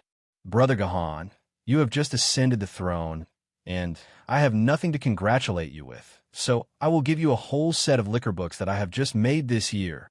Long Shi Jindi laughed as soon as he appeared. It turned out that this set of things was a gift for Guhan. Thank you for your kindness, Your Majesty Long Shi. I will accept these gifts. Guhan's voice came from behind, and a few minutes later, Guhan, dressed in ordinary clothes, appeared in the venue. The protagonist of today's coronation ceremony had finally appeared. Chapter 1254. Along with Guhan, there were also hundreds of gorgeously dressed dragon ladies. They took over the whole set of chariot books from the hands of the ladies brought by Long Shi Jindi. Guhan and Long Shi Jindi stood together and chatted with a smile. No one could hear what they were talking about. It seemed that the guests and the host were having a great time. Finally, Long Shi Jindi sat on the dragon throne specially prepared for him. Guhan still gave Long Shi Jindi face. The dragon throne given to Long Shi Jindi was not as honorable as Guhan's dragon throne, but the size and configuration were the same as Guhan's dragon throne. Long Shi Jindi, sitting on such a dragon throne, could be regarded as receiving great respect from Guhan. The Sea Emperor's enthronement ceremony begins. With the arrival of the last guest, Long Shi Jindi, Prime Minister Turtle finally shouted the words that everyone had been waiting for a long time. Quick! Quick!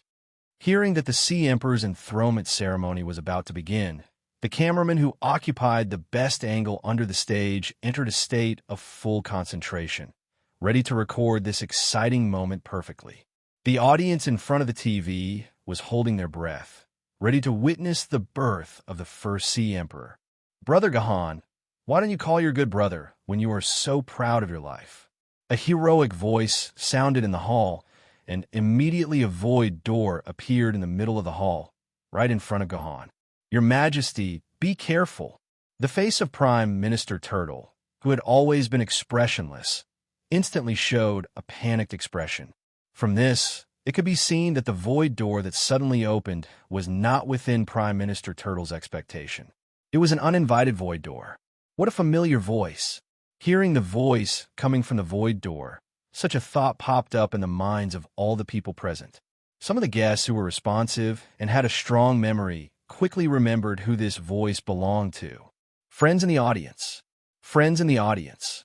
It's Qin Shi Huang, our ancestor. His Majesty Qin Shi Huang is here, the host said excitedly. Just as everyone had guessed, Qin Shi Huang Ingzheng, clad in a black dragon robe, soon walked out of the void gate and appeared in front of everyone. Ladies and gentlemen, His Majesty Long Shi Jindi, His Majesty Qin Shi Huang, and His Majesty Sea Emperor, I never thought that these three supreme emperors would actually appear here at the same time. This is truly an exciting moment. This is truly the three emperors' assembly. The host shouted excitedly. It had been many years since the three emperors had gathered in one place. I say, Brother Guhan, you're too unkind. You didn't even invite me for such a joyous occasion like ascending to the throne. Have you forgotten our friendship in the Shanghai Pass? Ingzheng, the first emperor of Qin, gave a loud laugh, spreading his arms and trying to embrace Guhan. I wouldn't dare. With a nimble turn, Guhan dodged Ingzheng's embrace, causing Ingzheng's embrace to miss its target. Ingzheng's complexion immediately changed, but soon returned to normal. With a faint smile, he said, "It seems that we brothers have not seen each other for 2 or 3 years, and have become a little estranged. Please sit down. Guhan's face showed neither joy nor anger. He just lightly pointed to an empty seat not far away and said, "Please sit down. This is not appropriate." Ingzheng glanced at the seat pointed out by Guhan, and his face showed a bit of anger, because Guhan actually let him sit in the same position as an immortal sword grade sword bearer, unlike Longsher Jindi, who specially prepared a more honorable position for him. "What's not appropriate?" Guhan said lightly. "I didn't prepare a seat for an uninvited person." As soon as Guhan's voice fell, the whole venue fell into an awkward situation. All the guests present could feel that Ingzheng, the first emperor of Qin, who had been in the limelight recently, and Guhan did not seem to get along very well, or it could be said that the two almost directly fought in this venue. Strange, didn't I hear that Qin Shi Huang and Ocean Emperor were good friends in Shanghai Pass? They and Miss Ling supported each other, and finally defeated all the great wizards, achieving an unprecedented victory for mankind.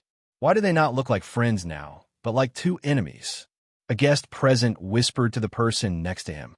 "Sure, how will we know about the affairs between these big shots? Just relax and watch the show. I thought that attending this ascension ceremony was just a formality, but now it seems that there will be a good show to watch tomorrow."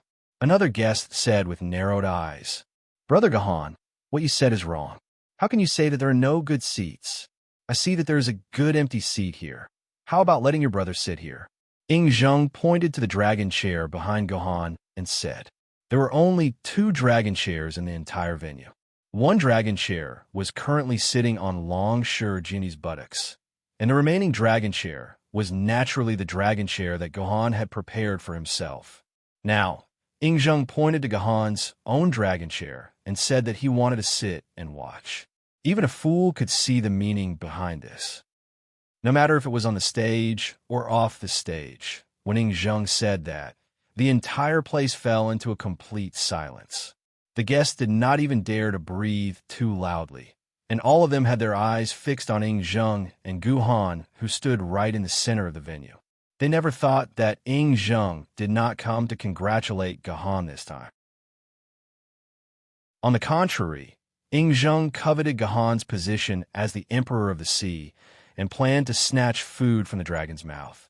Be it the ordinary guests, the immortal sword bearers present, or the guests of Yuan Ko, all of them stared at Guhan, wanting to see how Guhan planned to respond to Ingzheng's provocation. Misaka Mikoto, Li Bai, the 3 unlucky Egyptian gods, and Sword Immortal Ling Su clenched their hands into fists or placed them on the hilt of their swords, looking ready to attack at any time. Other than them, the rest of the immortal sword-bearers and Longsher Jindi remained motionless. The number of humans who were willing to help Guhan at any time was actually less than that of Yuan Ko. This was a very ironic thing. At this moment, everyone's gazes were focused on Guhan. If Guhan said anything wrong, it was very likely that this coronation ceremony would turn into an intense battlefield. Sure, under everyone's gaze, Guhan's expression did not change. He slightly moved his body to one side, revealing the Emperor of the Sea's dragon chair behind him. "If you want to sit, then sit." What? Guhan actually gave up his dragon chair. Guhan's reaction surprised all the guests. They thought that Guhan might politely refuse, or maybe he would just laugh it off, or maybe he would bring out another dragon chair for Ingzheng. They never thought that on this occasion, Guhan would actually give up the dragon chair so easily. This time, the focus of all eyes had shifted to Ingzheng. People began to eagerly want to know if this ancestor of mankind from thousands of years ago had the guts to sit on the throne. Ingzheng hesitated for a moment, then took a step forward. This step also shocked all the guests present. Could it be that Ingzheng was really planning to completely strip Guhan of his dignity and sit on Guhan's throne just like that? At this moment, people suddenly felt that a storm of blood was about to unfold in the future. It's just a joke. You and I are brothers. How can I disturb your ascension ceremony?" Ingzheng's face twitched a few times, then he bumped Guhan's shoulder with his own, with an expression that said, "I'm just joking with you." He then took a few steps back, turned around, and directly opened the void gate. With a taut face, he said, "Never mind, I don't have time to attend your ascension ceremony anyway. I'll just show my face and leave. You don't have to send me off." The development of the situation could be said to have made everyone feel the lack of intelligence. Even a fool could see that Ing Zheng's excuse of not having time and leaving after showing his face was extremely laughable. Even if he used the Void Gate, it would take 2 to 3 hours to travel from Yanjing City to the Ocean Emperor Palace. A round trip would take 5 to 6 hours. Since he had already spent 5 to 6 hours, why would he care about spending 1 or 2 more hours to attend the entire ascension ceremony? Yet, Ing Zheng had used this lame excuse just like that. In the eyes of the audience, it was not because Ing Zheng did not have time to leave, but rather, it was as if he had seen something extremely frightening and wanted to leave in fear. That was a close call. If I had taken one more step, I'm afraid my blood would have been spilled on the spot. Ing Zheng looked very calm on the surface, but deep in his heart, he felt like a raging storm. At the moment when he approached Guhan's dragon throne, Ing Zheng suddenly felt 2 extremely strong, killing intents enveloping him. If he dared to take one more step forward, the 2 killing intents would tear him into pieces without any hesitation. This was not the first time Ing Zheng had experienced such a feeling. He could still clearly remember that when the man named Jing Ku came to him with a map of Yin Kingdom's supervisor Kong, he had the same feeling in his heart. At that time, Ing Zheng was just the weakest Grand Magus, while Jing Ku was a heaven immortal assassin meticulously cultivated by the Mount Shu Sword sect. There was a huge gap between the overall strength of both of them. If not for the timely protection from the Grand Magi of Wu people, perhaps Ing Zheng would have been killed by Jing Ku. No, this feeling is 10 times stronger than Jing Ku's. I'm really going to die here. Ing Zheng's heart was still filled with fear, so much so that he did not even care about his basic face. He simply found a lame excuse and prepared to leave this place. "Big brother Yao Wang, since you're already here, why don't you stay here for a while longer? Don't worry, with me here, no one will dare to do anything to you." Just when Ing Zheng was about to leave through the Void Gate, another Void Gate opened up right after him, and a figure that even until now Gahan had been dreaming about walked out from it. Chapter 1255. Miss Ling. It's Miss Ling. Miss Ling is finally here. I thought she wasn't coming. Seeing Liuyan Ling walk out of the Void Gate, the surrounding immortal sword wielders all stood up to welcome her. Their attitude was much more respectful than when Gahan had appeared. From this, one could see how much influence the Liuyan family had in the human world. It was not something that Gahan, who had suddenly appeared, could compare to. In fact, the human world's attitude towards Gahan was still a little vague. The appearance of the Ocean Emperor was a great thing, and everyone came to congratulate Gahan. However, deep down, they did not really approve of Gahan. It was because of Gahan's identity. Although Gahan could defeat the flood-level Yuan Ko and become an Emperor sword wielder, he might be able to crush everyone and start a new era. However, Gahan was still a spirit sword level sword wielder at the moment. Becoming an immortal sword level and an Emperor sword level was not something that could be achieved with just one's abilities. The key was to see if one could gain the recognition of an Emperor sword level sword mistress. Before Gahan could truly synchronize with an Emperor sword mistress, anything was possible. Perhaps in the future, Gahan would fade into the crowd. Of course, the most important thing was that these people were very jealous of Gahan. Why did the Ocean Emperor's good fortune fall into his hands? Why didn't it fall into their hands? Gahan was also aware of this situation. Other than feeling a little unhappy and sad, he did not have any other thoughts. Things like prestige and experience needed time to accumulate. In the future, these people would sooner or later grovel under his authority. "Greetings, seniors." Liuyan Ling greeted the surrounding immortal sword wielders. "Ling, no need to be so polite." These immortal sword wielders grabbed Liuyan Ling's hand, indicating that she did not need to be so polite. "Who am I?" "Ling." Actually, just like these immortal sword wielders, Gahan was very excited about Liu Yanling's appearance. After all, this was the first time Gahan had seen Liu Yanling after more than 2 years. Most of the time, Gahan would silently think of Liu Yanling. Although he would not shed tears for her, he could not help but feel sour in his heart. She was the only woman who could make Gahan feel this way other than the sword mistress in Artoria. Liu Yanling greets your majesty.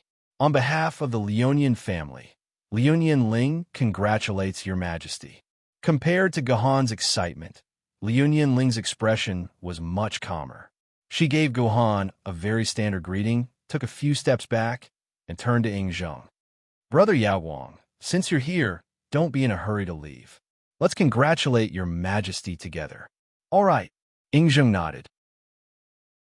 Although he did not know why Liu Yanling was helping him this time, with Liu Yanling's help, Yingzheng would no longer be afraid of Gahan. Naturally, there was no need for him to be in a hurry to leave.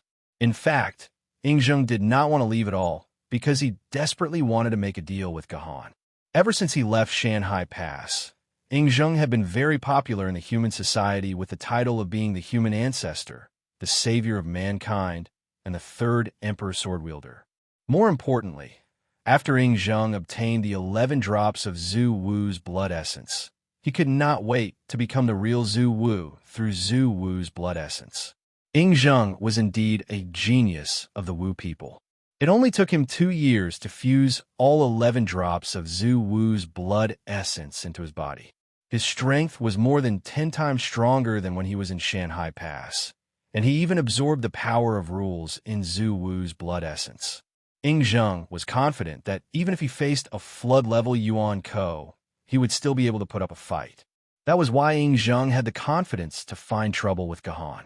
However, no matter how hard Yingzheng tried, he was always a little bit away from the last step. He could not advance to the level of the real Zhu Wu. At most, he could only advance to the limit of the Great Magus. Only then did Yingzheng realize that all 12 drops of Zhu Wu's blood essence were indispensable.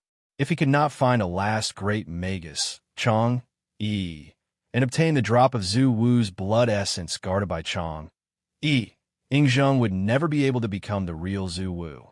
Because the world was peaceful at the moment, the defense in Shanhai Pass was not as tight as before, or rather, it was very lax. Therefore, Yingzheng snuck into Shanhai Pass very easily. Using the mystic art of the Wu people, he searched the place for a while, and he really found the clue left behind by Chong Yi. He learned that Chong, he had given the last drop of Zhu Wu's blood essence to Gahan. Or perhaps, this clue was left behind by Chong Yi on purpose, because she knew that Yingzheng would find it sooner or later. Therefore, the fact that Chong Yi gave the last drop of Zhu Wu's blood essence to Gahan became a very malicious act. When Yingzheng learned the truth of the matter, he did not think much of it. He felt that with his current strength, it would be a piece of cake to defeat Gahan. If Gahan knew what was good for him and took the initiative to give him the blood essence of Zhu Wu's blood essence, then that would be fine. But if he did not, Yingzheng did not mind using force to make Gahan yield. Unfortunately, Gahan was missing at that time, and Yingzheng had no idea where Gahan was. So, he could only drop the matter. To Yingzheng's great surprise, when he received the news of Gahan again, Gahan had already cooperated with Longshi Jindi to defeat 3 Hong-level Yuan Kos, and had even become the Emperor of the Ocean, which was somewhat inexplicable. This made Yingzheng feel jealous and resentful.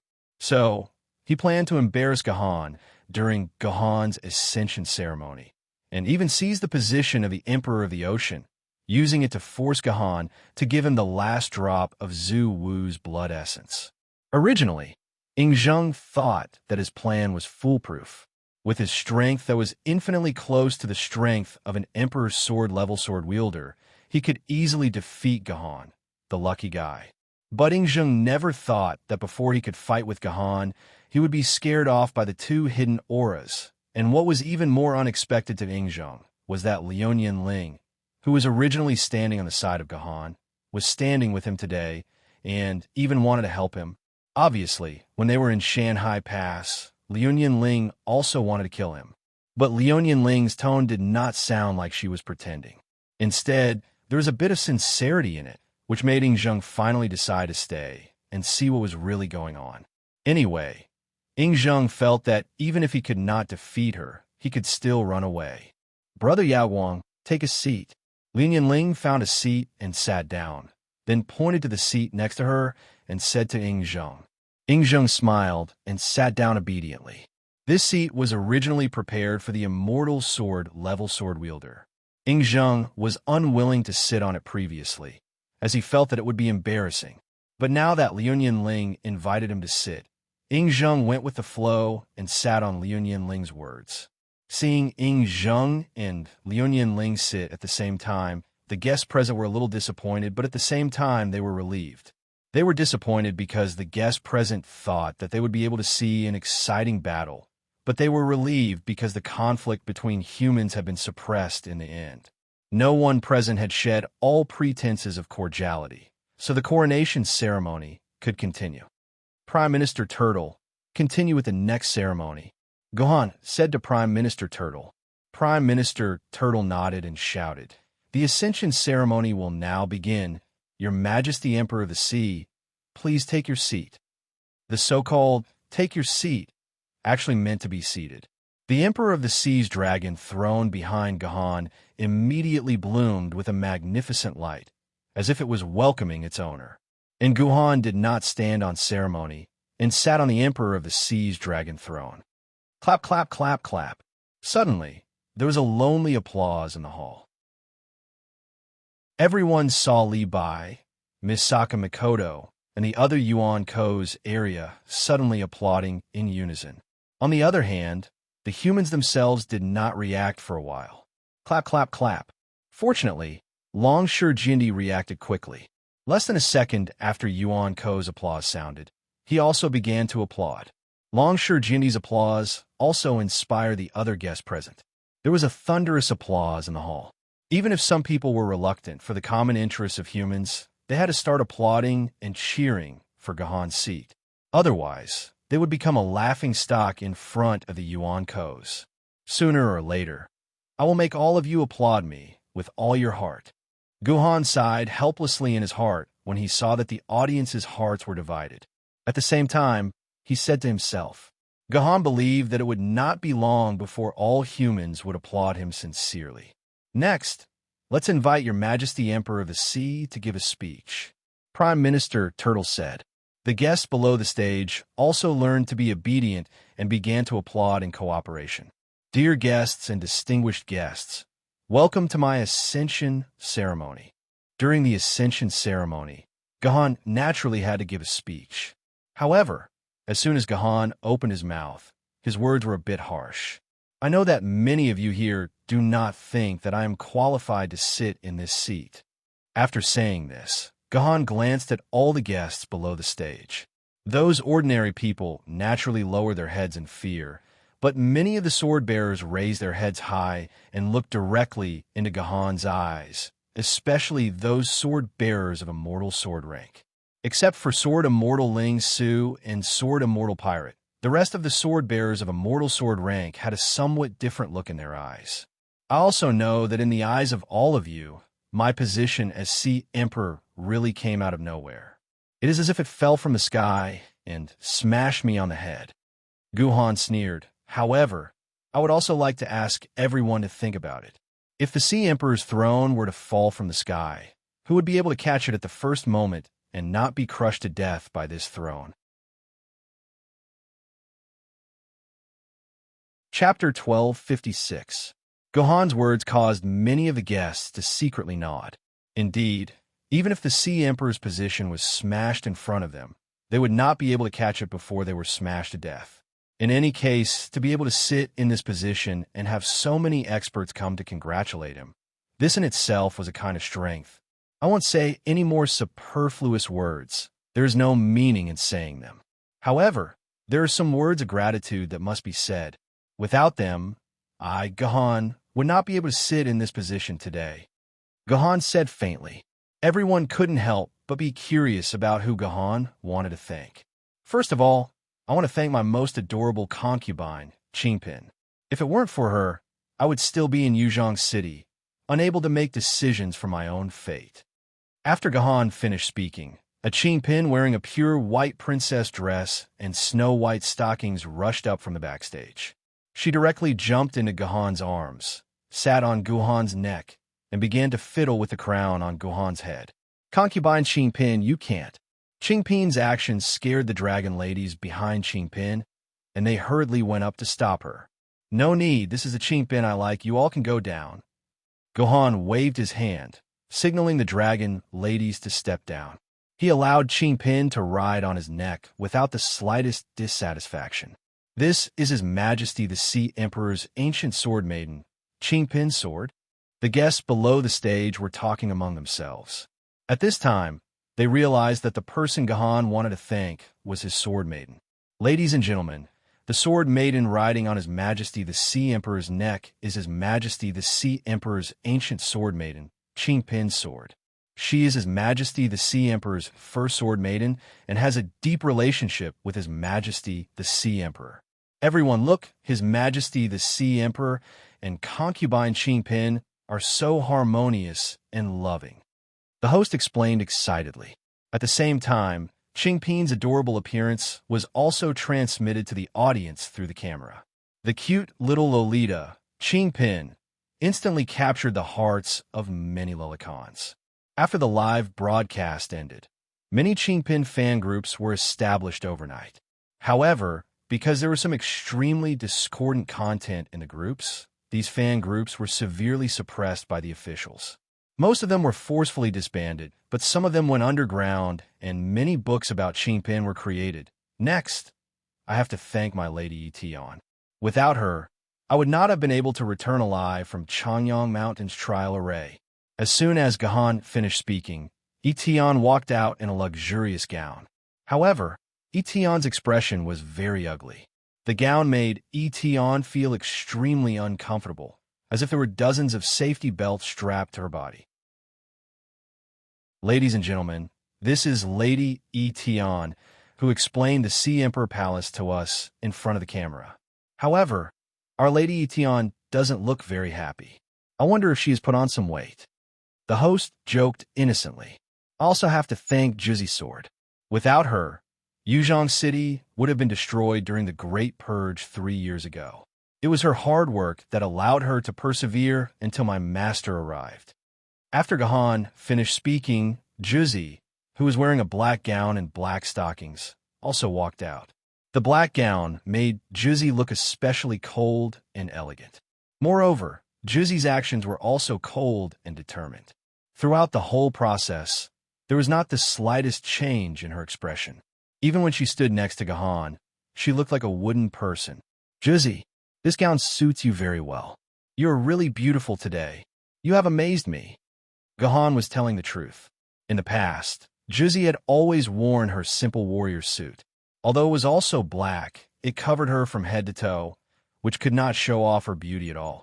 Until today, under Qi Dian and Guhan's orders, Juzi had no choice but to wear this beautiful black gown. In an instant, Juzi's breathtaking beauty bloomed. Gahan could not help but be a little surprised. He had never noticed Juzi's beauty. Thank you, master.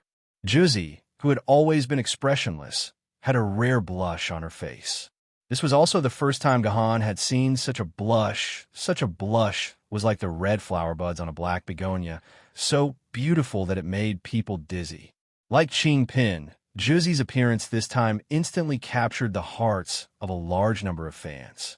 Because Juzi was the third to appear, Juzi's fans affectionately called Juzi 3-3 Orange. I also have to thank Zhu Xian Sword Lady and Zhu Xian Sword Lady. Without them, I would not have been able to sit on the dragon throne of the Sea Emperor. As soon as Guhan's voice fell, Zhu Xian Sword Lady and Zhu Xian Sword Lady walked out wearing the same red and blue cheongsam. These two were extremely tall. Not only were they taller than the other sword ladies, they were even taller than Gahan by half a head. Standing beside Gahan, they were as dazzling as two suns, especially the slender thighs that were exposed through the cheongsam. Under the illumination of the night pearls, they emitted a dazzling, flesh-colored radiance. Just looking at these two flawless thighs, some people could not help but feel their breathing quicken as a certain part of their body underwent a dramatic change. Especially those sword bearers. Their eyeballs almost popped out as they stared fixedly at Zhu Xian's sword lady and Zhu Xian's sword lady. They looked like they could not wait to walk up and shake these two sword ladies up and down. But don't get the wrong idea. These sword bearers were not blinded by lust. If they wanted beautiful women, there were plenty of beautiful women in this world. They would not be so shameless as to make a move on other people's sword ladies. The reason why these sword bearers behaved so rudely was entirely because of the identity of Zhu Xian's sword lady and Zhu Xian's sword lady. As these two sword ladies officially appeared in front of all the sword bearers present, the rumor that Gahan had two spirit sword bearers at the same time had finally become a fact, an irrefutable fact. Although they were already mentally prepared, when such a fact appeared in front of them, all the sword bearers inevitably began to feel shortness of breath and other symptoms.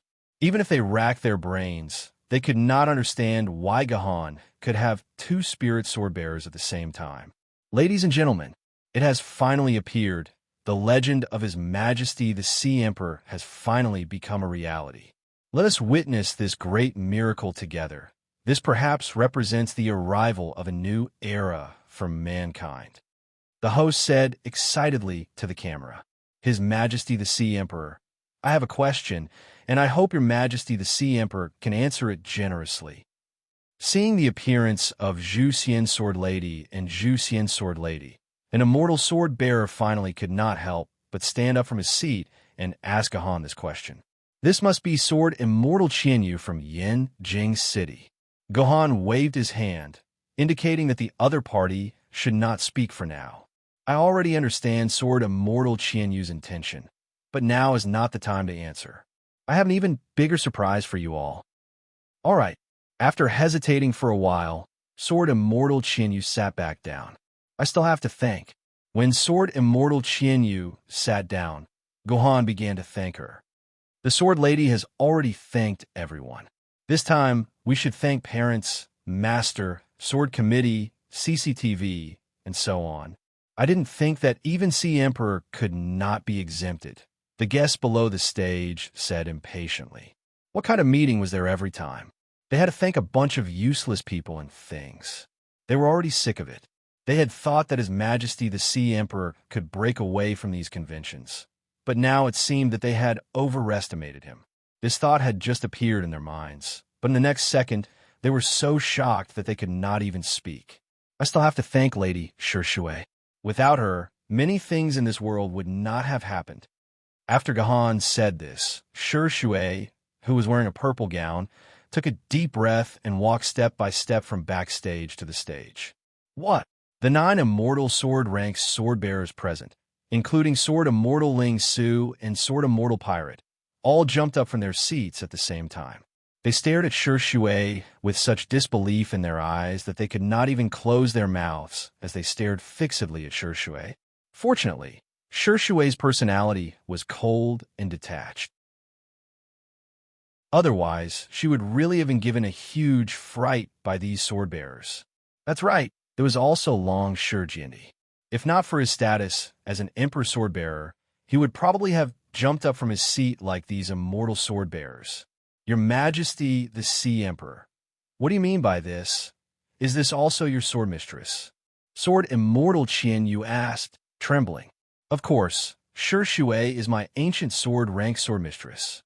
Gahan's finger gently stroked Shui's back, and an insubstantial light appeared at the same time as Gahan's finger. On her back was the hilt of the past water sword. Only by stroking the hilt of his own sword mistress would such a light appear. Plop! Sword Immortal Qianyu sat back down.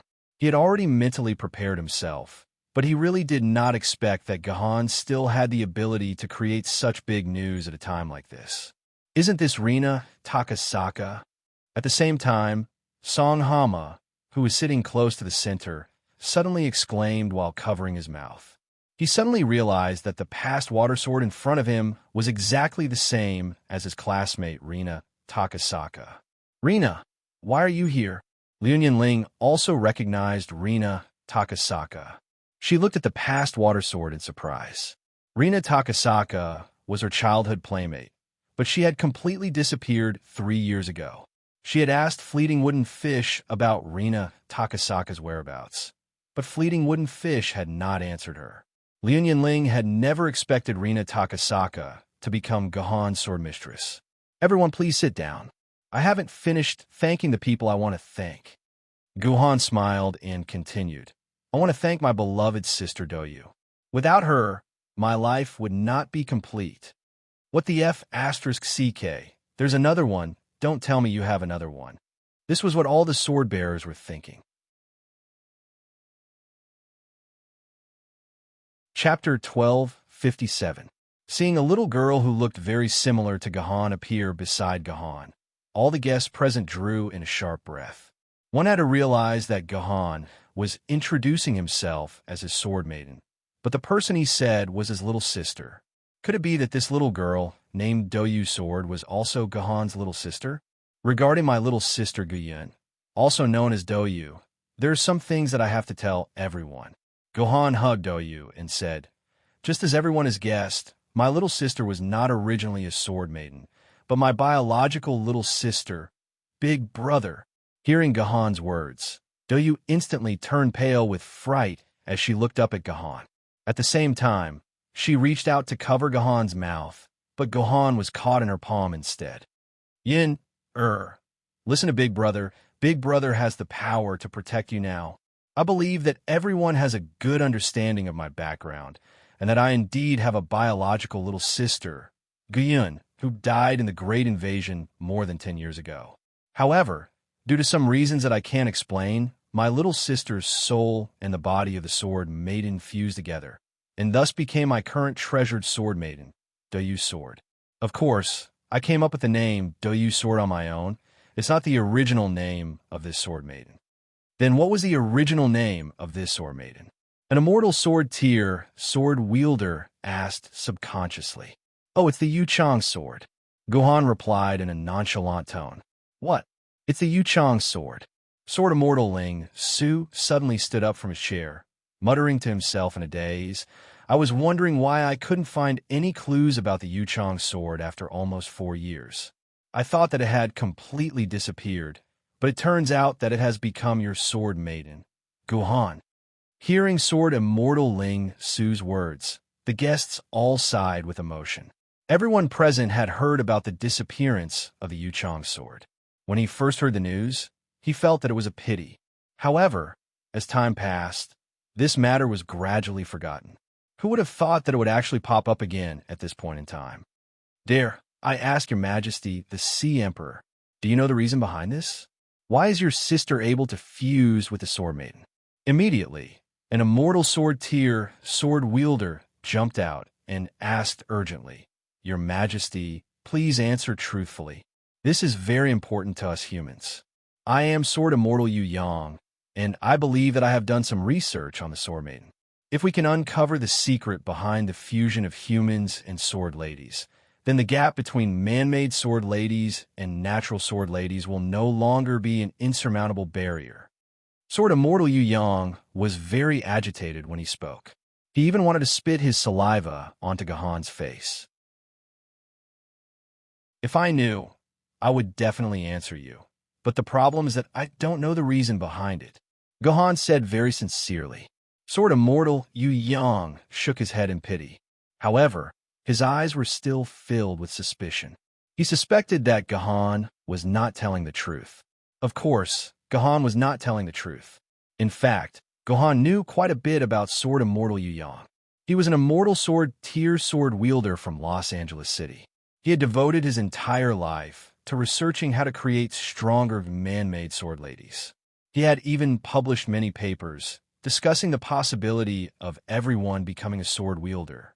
At the same time, through some secret information, Gohan even discovered that Sword Immortal Yu Yang had already secretly used human bodies to create man-made sword ladies. He wanted to fuse human souls into ordinary man-made sword ladies, creating man-made sword ladies that were comparable to natural sword ladies. Such research could be said to be utterly deplorable. Innocent young girls died in the hands of Sword Immortal Yu Yang. From a certain perspective, Sword Immortal Yu Yang was undoubtedly a demon. However, Sword Immortal Yu Yang's research was also for the future of mankind. It was just like how Gohan knew that someone was researching atomic bombs. Although he knew that atomic bombs would cause the deaths of hundreds of thousands or even millions of people, Gohan could not stop the development of atomic bombs. This was because the application of nuclear energy was related to the future of the entire human race. It was not something that could be stopped for the sake of a few lives. If Sword Immortal Yu Yang's research was successful and he really created man-made sword ladies that were comparable to natural sword ladies, mankind would become extremely powerful in the future. For this reason, Gohan pretended not to see Sword Immortal Yu Yang's actions. However, now that Sword Immortal Yu Yang had set his sights on his sister, Gohan could not accept it. He gave Sword Immortal Yu Yang a meaningful look. Sword Immortal Yu Yang nodded helplessly and sat back down, not daring to say anything else. Your Majesty, Sovereign of the Seas, why didn't you tell me such an important matter earlier? There was a period of time when a few strands of my hair turned white because of the fishbowl sword. Sword Immortal Ling Su said with a bitter smile. If I had told the truth back then, will my sister still be by my side? Now, there are still people who want to ask how my sister was able to fuse with the Sword Lady. If I wasn't the Sovereign of the Seas, my sister would probably have been snatched away by some people in the name of humanity. Gohan glanced at Sword Immortal Yu Yang again. Sword Immortal Yu Yang laughed dryly and hurriedly said, I wouldn't dare. Thank you for your understanding. Gohan sighed. If possible, Gohan actually did not want to reveal Gu Yun's true identity. However, Gohan did not want Gu Yun to continue hiding. The reason was very simple. Gohan wanted to be able to live openly with his sword ladies at any time, anywhere, and at any time. He did not want to reveal only 4 sword ladies at most like before. The other sword ladies had to hide in their scabbards. This was simply too unfair to the sword ladies. Therefore, this time, Gohan announced all of his sword ladies in one go so that his sword ladies could appear freely under the light. Of course, Gohan could also say that Doyu was only his sword lady and continue to hide Doyu's identity as his sister. However, deep in Gohan's heart, he felt that this was simply too unfair to Gu Yun. Why was Gu Yun the only one who had to continue hiding? More importantly, since Gu Yun was Gohan's sister, then Gohan wanted the whole world to know that Gu Yun was his biological sister. He would not allow his sister to continue hiding for some ridiculous reason. This was the original reason why Gohan was announcing all of this in front of the eyes of the world. 1, 2, 3, 4, 5, 6, 7. 2 spiritual sword rank sword maidens, 2 ancient sword rank sword maidens, 2 treasure sword rank sword maidens, and 1 famous sword rank sword maidens. Damn, we're still missing 1 famous sword rank sword maidens. Don't tell me the Sea King has assigned sword maidens of all ranks to them. Impossible. Where did he get so many sword ladies for Poseidon? Before another guest could finish his sentence, he was slapped in the face by Gohan's next sentence. I also want to thank my wife, Chi-Dian. She has been by my side since the first day I entered the game. In the end, she even gave up everything to be with me. Thank you, my lady Chi-Dian. As soon as Gohan finished speaking, Chi-Dian, who was wearing the most beautiful white dress among all the sword ladies, rushed out from the backstage excitedly. At this time, Chi-Dian's face was full of tears as she looked at Gohan. The reason was very simple. It was because Gohan had added a title in front of her name, which was the word wife. This was a title that no other sword lady had. This was a title that Gohan had acknowledged in front of almost all the people in the world.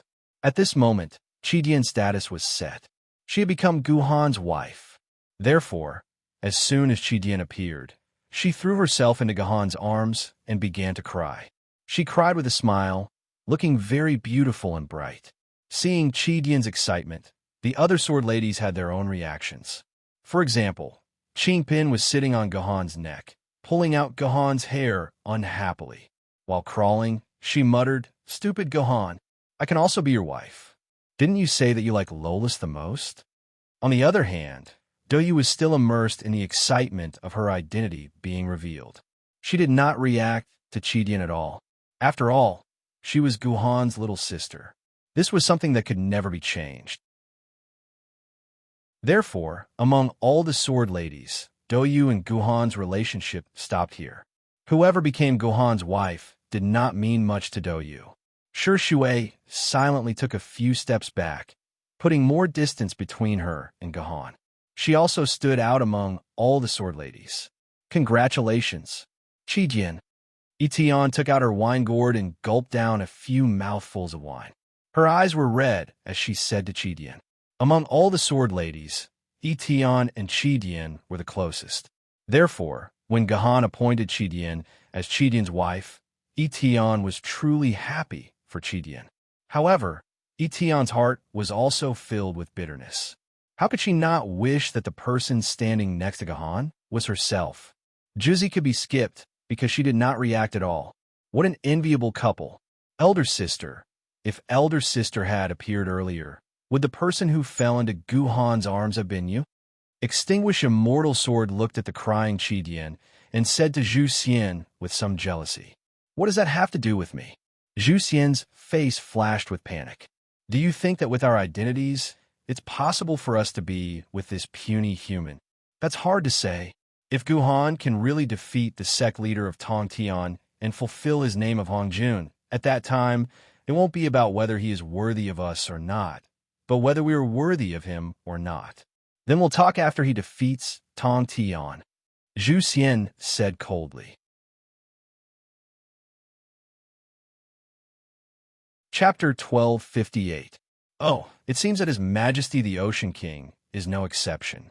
He actually married a sword lady. Yes, it seems that His Majesty the Ocean King and we are kindred spirits. Unlike the shock they received before, when Guhan announced that Starting Point was his wife, these sword bearers were only slightly surprised. This was because there were many sword bearers in the world who became companions with sword ladies, about 5% of them. After all, they were two people who spent every day together. If it wasn't for the limited lifespan of humans, and the fact that many sword ladies had already experienced love with their previous masters, so they no longer needed or desired love, and didn't want to fall in love with humans, this ratio would be several times higher. Sword bearers and sword ladies falling in love wasn't anything new. There were 7 or 8 sword bearers couples present. So when Guhan announced that Starting Point was his wife, there was a loud round of applause. This time, it was sincere applause. Of course, there was also some jealousy mixed in, for example, those sword bearers who desperately pursued them, but were rejected by the sword ladies. However, some sword bearers also noticed that Chidian's name was a brand new name. It was also a sword maiden that had never appeared in the database before. This made many people's stomachs ache. No. After careful calculation, Pauper Sword, Passing Water Sword, Doyu Sword, Juzi Sword, Chidian Sword. It seemed like other than Heavenly Sword, Celestial Slaying Sword, and Celestial End Sword, all the other sword maidens were original sword maidens that had never appeared in the database. They were all sword maidens that had never experienced other sword bearers. Guhan's luck was heaven-defying. He was actually able to meet so many primordial sword ladies. This meant that these sword ladies were pure and flawless, whether it was in terms of their emotions or their bodies. If Guhan had tried his best, these sword ladies might not even have been taken in by him. When they thought about the sword ladies beside them who had already experienced many things and were able to see other things as clearly as candlelight, the swordsmen could not help but sigh in their hearts. This was too damn enviable. Most of the surrounding sword bearers were either envious, congratulatory, or jealous. However, there was one person whose eyes were filled with sorrow and desolation. That person was Fleeting Time Ling, and there was no one else. He has his own wife. Lian Ling thought sadly, but that wife isn't me, Ling. What the hell are you thinking? He's someone you shouldn't love. He's someone who doesn't deserve your love. It's impossible for you to be with him. Why are you sad? But I'm sad. I'm sad. I'm sad. I'm so sad that I'm going crazy. Calm down. Calm down.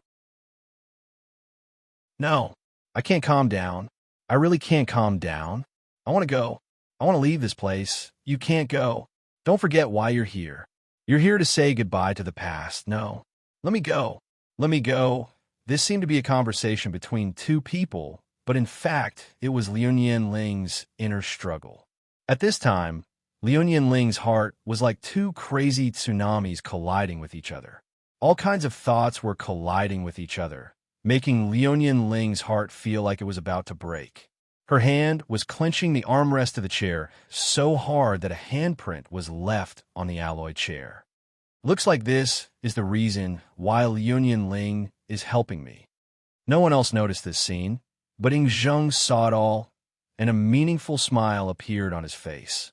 For Ing Zheng, this was undoubtedly the perfect weakness of Liu Ling, a weakness that Ing Zheng could make good use of. In the end, Liu Ling calmed down. She sat there in a daze and did not make any other moves. She was as calm as a block of wood. All right, don't cry. Don't let so many people see you as a joke. Gahan lightly patted Qidian's shoulder and said.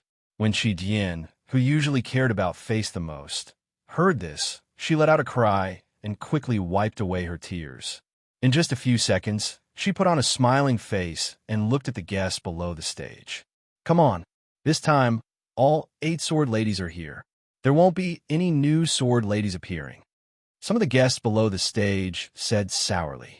Now, Gahan had 2 sword ladies from Ancient Sword to Spirit Sword. It's hard to say. Do you think there will be new sword ladies appearing?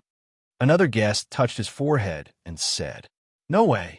He's just a spirit sword wielder. Don't tell me he can have 3 sword ladies of the same level at the same time. The guest said very firmly, Ladies, please take your seats. Prime Minister Turtle shouted, and 8 phoenix chairs made of pure gold slowly descended from the sky, surrounding the Ocean Emperor's dragon throne. Seeing this, the guests who were arguing could finally breathe a sigh of relief. This Gahan finally didn't take out a new sword lady to scare them. Their little hearts really couldn't stand the appearance of the 9th sword lady. But what they didn't expect was that when all the sword ladies began to sit down, Gahan's pants suddenly began to shake violently. It looked as if someone was tugging at Gahan's pants. At this moment, Guhan's trousers successfully attracted everyone's attention. They all stared at Guhan's trousers. Even the cameras in the distance were no exception. This scene looked extremely strange, and there was something strange about it. Everyone quickly discovered that the one tugging at Gahan's pants wasn't a person, but a long sword hanging on Gahan's waist. Only now did the guests notice that in addition to the 8 sword ladies that had already appeared, there was another long sword hanging on Gahan's waist. Could it be? An ominous premonition surged in the hearts of all the guests at the same time. Let me out. I don't want to stay in the scabbard anymore. What the F***CK? Guhan, is this how you treat this old lady? Gohan's face instantly became incomparably embarrassed. He instinctively wanted to put the sword back into the dimensional pocket, but he heard that loud voice again. F***CKU. If you dare to put me in the dimensional pocket, I won't let you off for the rest of my life. Do you believe that you'll stop at spirit sword level for the rest of your life? Other than a bitter smile, Gahan couldn't make any other expression on his face. He helplessly loosened his grip on the scabbard, and the sword directly flew out of the scabbard. In the next second, it directly pressed against Gahan's neck. Wow, you Gahan. You're not going to admit it after you F***CK me. It's fine if you let me stay in the scabbard, but if you don't give me the title of Madam today, I won't let you off. Without a doubt, this voice came from our Xian Yuan sword. Originally, according to Gahan's plan, he didn't want to announce the existence of Xian Yuan's sword for the time being. He discussed with Xian Yuan's sword in advance, and let Xian Yuan sword temporarily stay in the scabbard to participate in the whole enthronement ceremony. Although Xian Yuan's sword was a little dissatisfied with this, it finally agreed to Gahan's request, so it was put on Gahan's waist by Gahan. But the problem was that Gahan didn't tell Xian Yuan's sword that he would announce that Qidian was his wife in front of everyone. In fact, besides Gahan himself, no one else knew about Gahan's plan. Gahan had already made up his mind, to give Qi Dian a surprise. But Gahan didn't expect that this matter would ignite Xian Yuan's sword's anger, especially when 8 phoenix chairs fell, but there was no position for Xian Yuan's sword. Our Xian Yuan sword completely exploded, completely throwing aside its agreement with Gohan, and began to make a ruckus in anger. This greatly exceeded Gohan's expectations and made Gohan extremely embarrassed. Who is this sword lady? Yeah, how could she speak so vulgarly? She keeps saying this lady and F***. It's really vulgar. But our Emperor of the Sea is too shameless. Not only did he make love with a sword lady, he actually found another sword lady. I'm really envious, hearing Xian Yuan's sword's incomparably vulgar words. Everyone present couldn't help but frown. These people could be said to be the upper echelons of the human race, and they usually paid attention to elegance and temperament.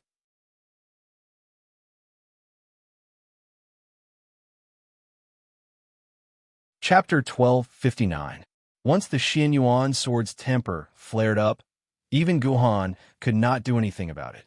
After a while, Guhan finally managed to appease the Xian Yuan sword. He even gave up his throne and laid the Xian Yuan sword on it. Only then did the great ancestor's anger dissipate. Cough, cough. Guhan coughed awkwardly. Because he had given up his throne to the Xian Yuan sword, he could only stand awkwardly and say, "Everyone, don't panic. The relationship between me and the Xian Yuan sword lady is not that of a sword bearer and a sword lady. It's just that the Xian Yuan sword lady is on good terms with me, so she's temporarily staying by my side." Only a fool would believe your explanation. The guests below the stage gave him the middle finger at the same time. You've already slept with her. How could you only have a good relationship with the Xian Yuan sword? You're lying through your teeth. However, none of the guests present dared to show any disrespect or look down on Guhan. The biggest challenge to becoming an Emperor Sword wielder was to gain the recognition of an Emperor Sword mistress and synchronize with the Emperor Sword mistress. Now, the biggest problem in front of Guhan was no longer a problem. Although Gahan and the Xian Yuan sword had been fighting and looking very unhappy, everyone could see that the relationship between Guhan and the Xian Yuan sword was not ordinary. It was very likely that, as the Xian Yuan sword had said, the two of them had already had a physical relationship. If that was the case, there would be no difficulty in synchronizing Guhan and the Xian Yuan sword. As long as Gohan's sword essence reached the standard, he would be able to activate conquering the 9 states in the next second and become an emperor. With the abilities that Gahan had displayed, the success rate of seize the throne of the 9 states was almost 100%. As such, Gahan would be like his disciple, Lu Shihua, and would definitely become an Emperor Sword level sword wielder. The other sword wielder present had no choice but to respect Gahan. All right, Prime Minister Turtle, we can begin the final ascension ceremony. Guhan heaved a sigh of relief after finally settling the Xian Yuan sword. He turned his head and said to Prime Minister Turtle. Prime Minister Turtle nodded his turtle head. Just as he was about to speak, he was once again mercilessly interrupted. Hold on, I still have one more thing. A somewhat deep female voice said. Miss Ling, what can I do for you? Gohan looked at Liunian Ling hesitantly. Gohan didn't expect Liunian Ling to jump out and interrupt him. Your Majesty, the Sea Emperor. Liunian Ling took a deep breath. This time, other than representing the Lun Yin family to attend your enthronement ceremony, I am also representing the Sword Committee's will. Your Majesty, the Sea Emperor, don't forget that you are still a wanted criminal of the 8 cities Sword Committee. So, the Sword Committee wants to arrest me and put me in jail? That's good too. I have something to discuss with the Sword Committee. Gohan snorted coldly. He didn't have a good impression of the Sword Committee anymore. Don't worry, it's not a bad thing.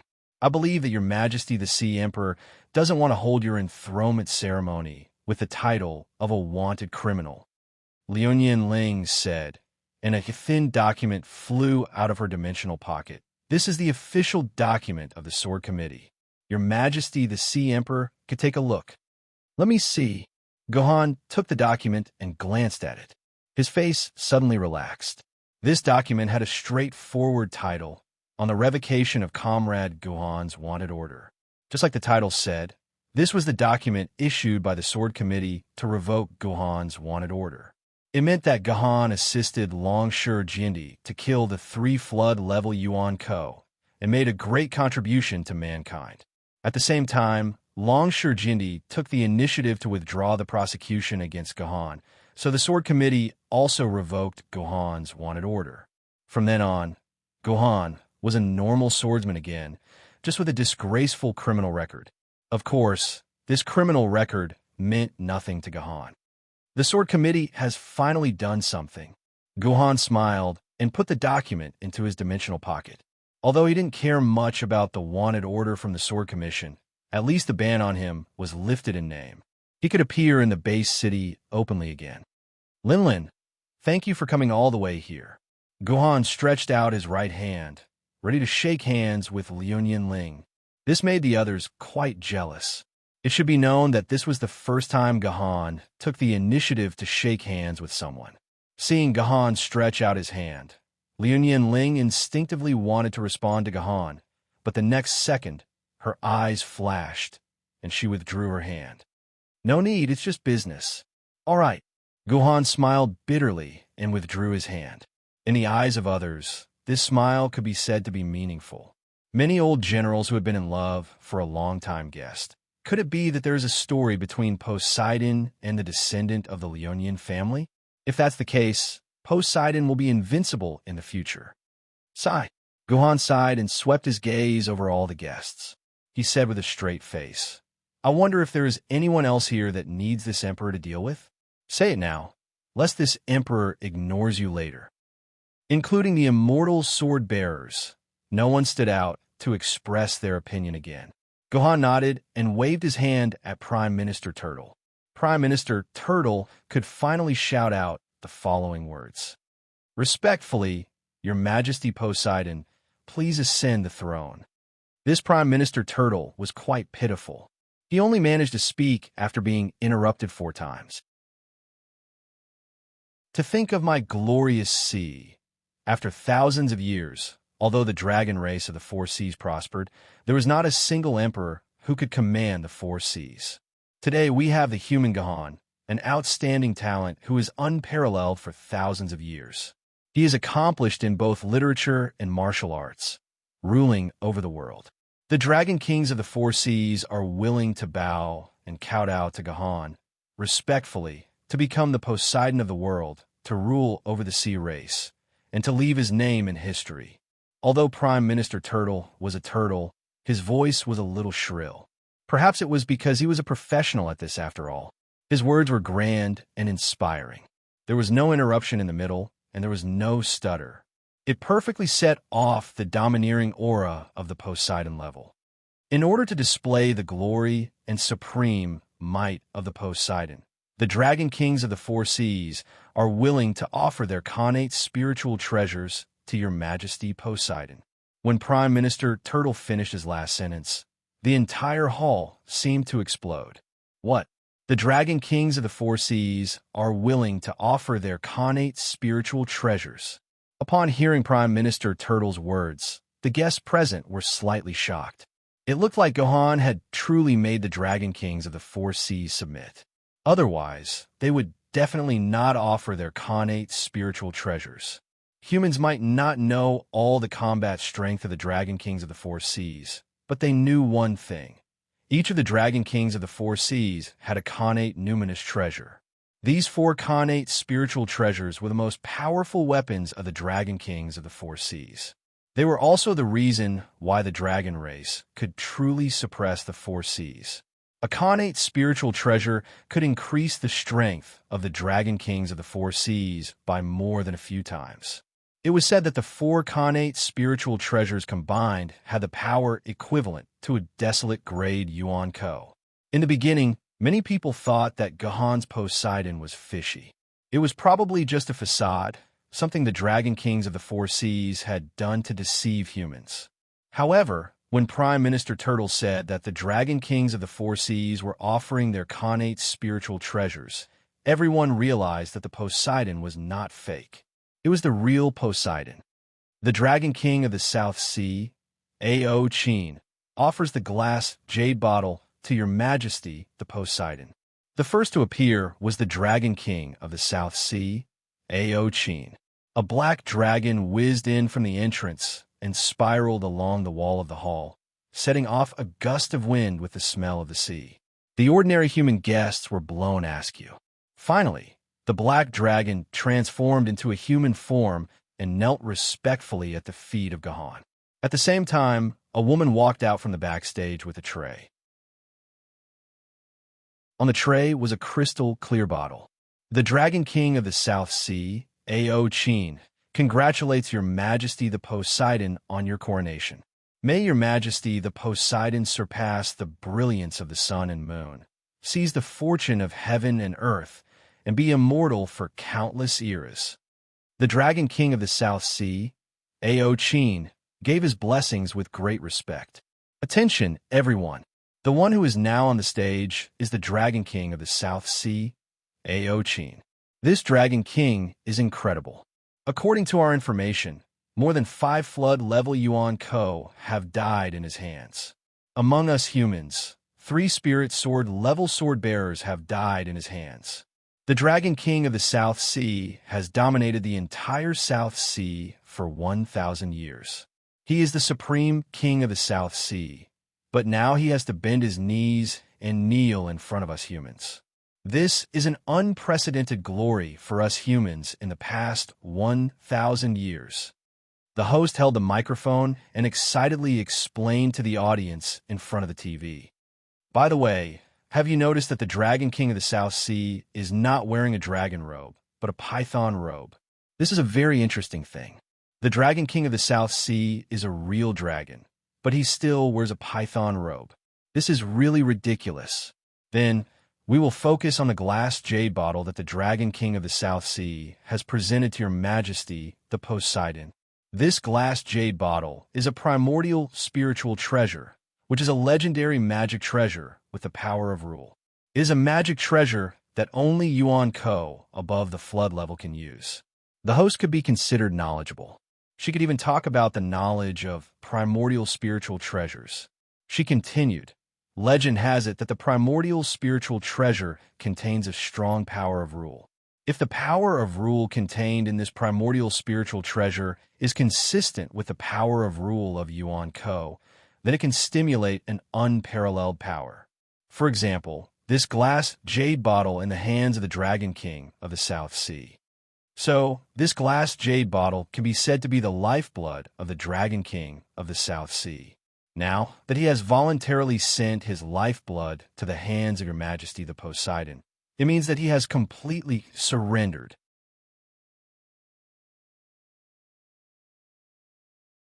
Chapter 1260.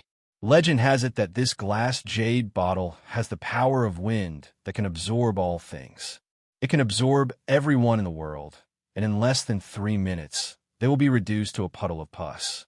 It is a very frightening connate spiritual treasure. The host introduced the glass jade bottle to the audience.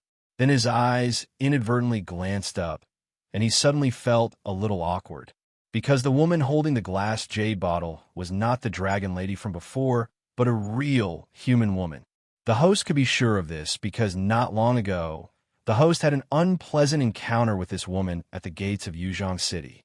Yes, the woman holding the glass jade bottle was Wen Meiyun. Sigh. The host smacked his head in regret. Wen Meiyun's appearance proved that what Lu Shihua had said was true. This Wen Meiyun was indeed one of His Majesty the Sea King's people. He had offended His Majesty the Sea King in a moment of carelessness. This mature woman looked like she had a good temper, but this mature woman's daughter was a very troublesome woman. The host was already starting to feel afraid. What if that daughter tormented him in Yuzhong City after he returned? Of course, the host's little thoughts were not known to others. Even if they knew, no one would be interested in it. He was just a host. Important people only had to wave their hands, and they could strip naked, take women to bed, and do whatever they wanted. There were many women like this. If it could make His Majesty the Sea King happy, then it was no big deal. "Thank you, South Sea Dragon King. Great Dragon King, please rise." Guhan helped the Dragon King of the Southern Sea, Aochin, up, after which a chair appeared out of thin air. With the support of Guhan, the Dragon King of the Southern Sea sat on the chair. Next, East Sea Dragon King Ao Guang, West Sea Dragon King Ao Run, and North Sea Dragon King Ao Shun also appeared.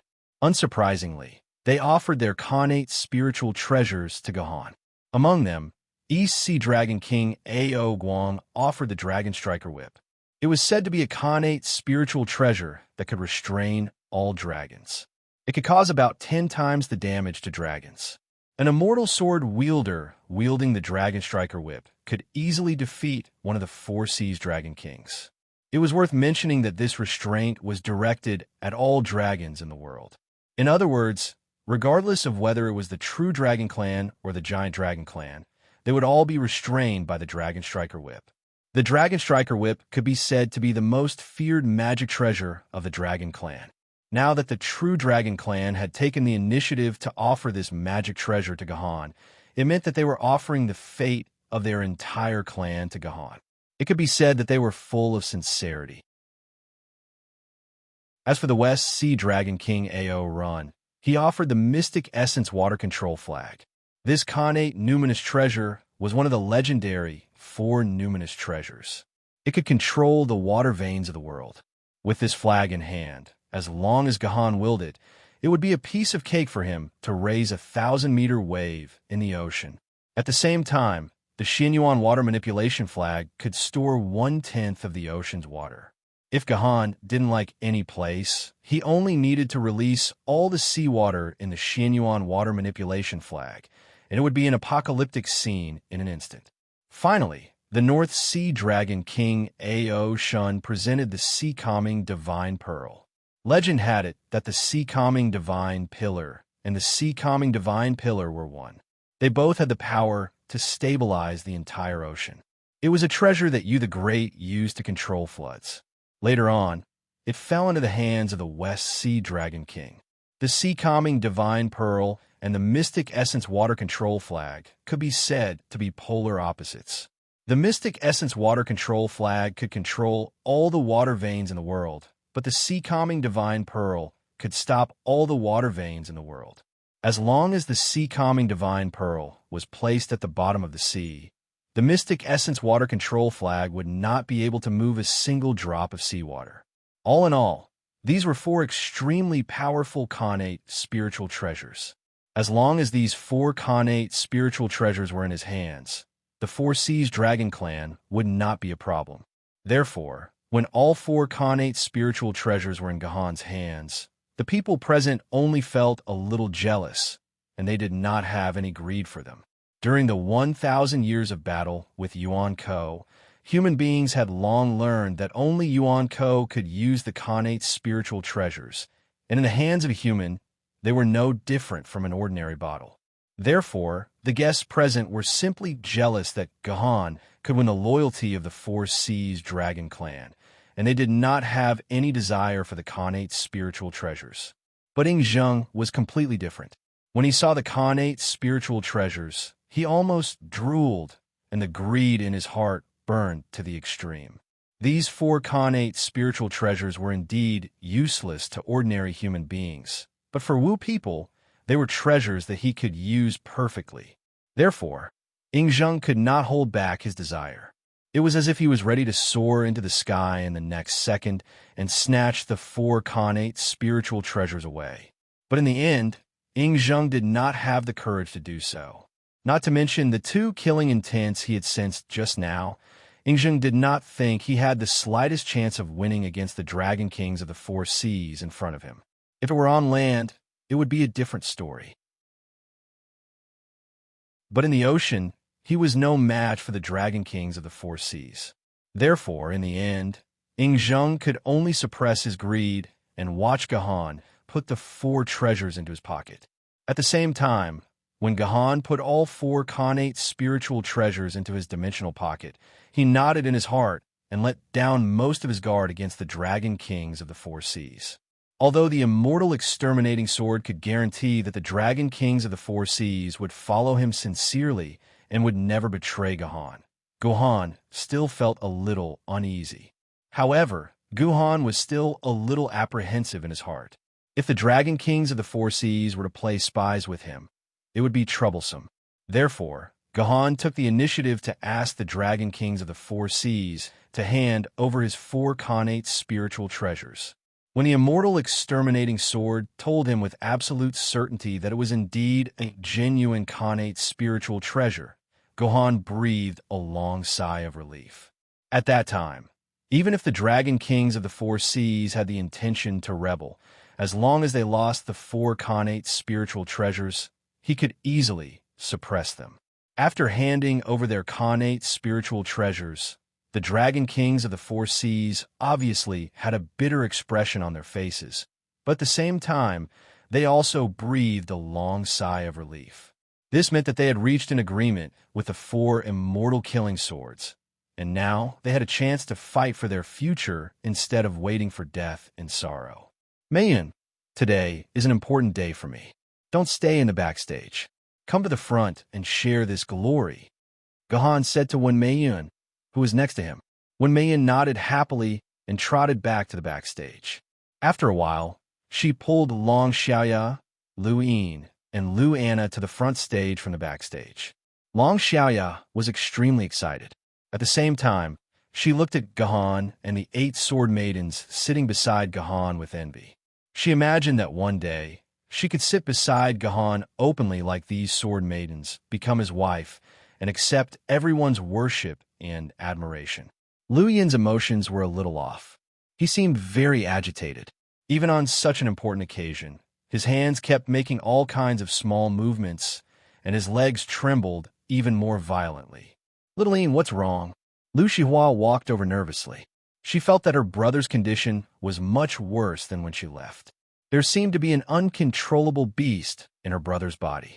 But when Lu Shihua pressed her hand on Lu Yin's head, Lu Yin calmed down.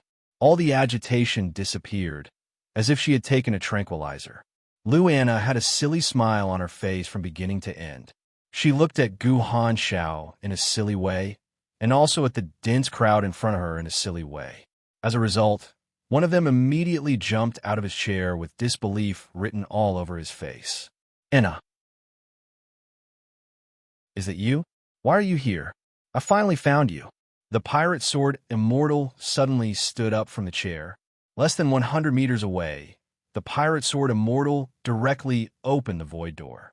In just 0.5 seconds, he passed through the void door and appeared beside Lu Anna, holding her in his arms. Anna, I finally found you. I finally found you.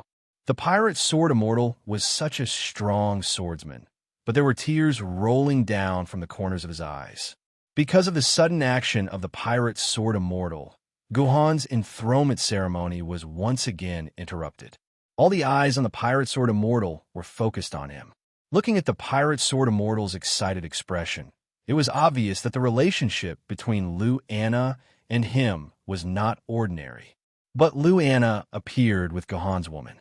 Maybe she had an affair with Guhan. Thinking of this, the people present couldn't help imagining a tragic love triangle. P.S. About the character Lu Anna. At the beginning of her appearance, she planned to join Guhan's harem and become Guhan's backer after Lu Lei's death.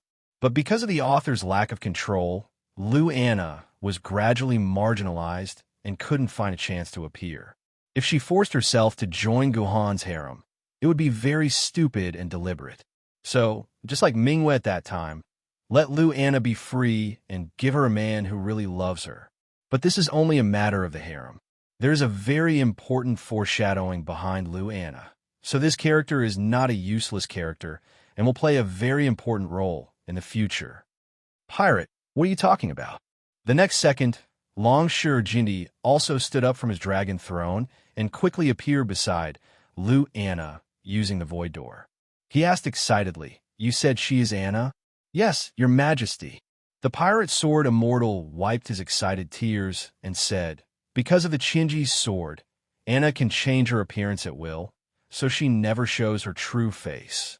In the whole world, only I know what the real Anna looks like. There's no mistake. She is Anna, my explosive flame sword immortal." Clatter! As soon as the name Explosive Flame Sword Immortal came out of her mouth, the entire crowd burst into an uproar. This seemingly deranged woman was actually the explosive flame sword immortal who had been missing for over 3 years, and who was almost confirmed to be dead by the Sword Commission. What are you talking about? It's so funny. Perhaps the only heartless person present was this explosive flame sword immortal.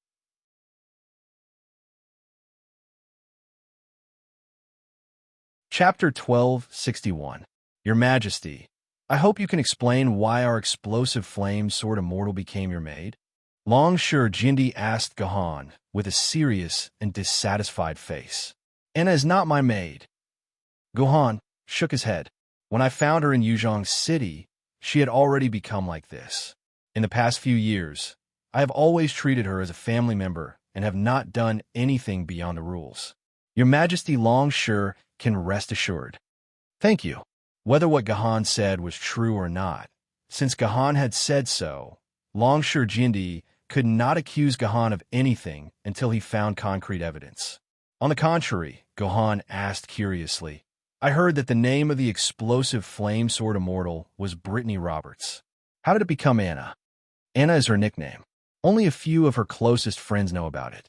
The pirate sword immortal took the initiative to explain, and then asked eagerly, Your Majesty, please tell me in detail. Where are you? And how did you find Anna? In fact, I did not find Anna, but my sword maiden, Qingpin.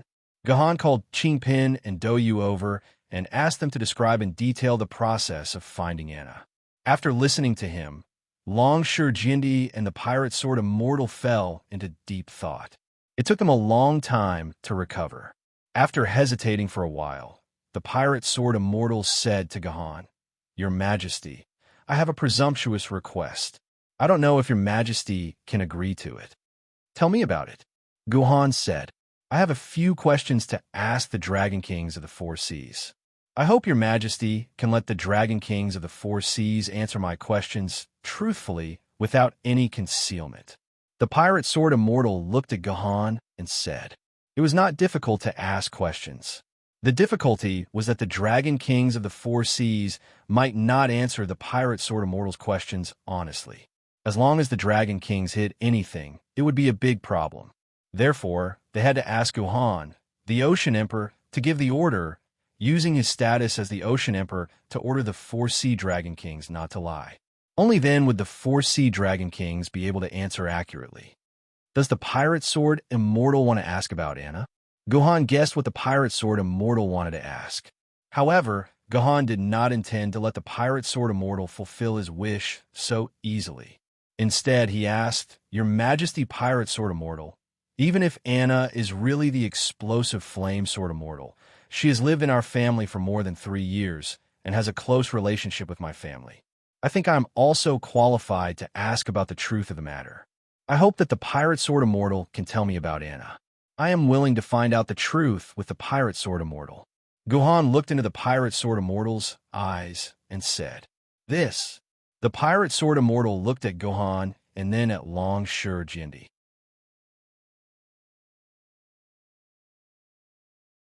His face showed an incomparably conflicted expression, but in the end, he could only answer honestly.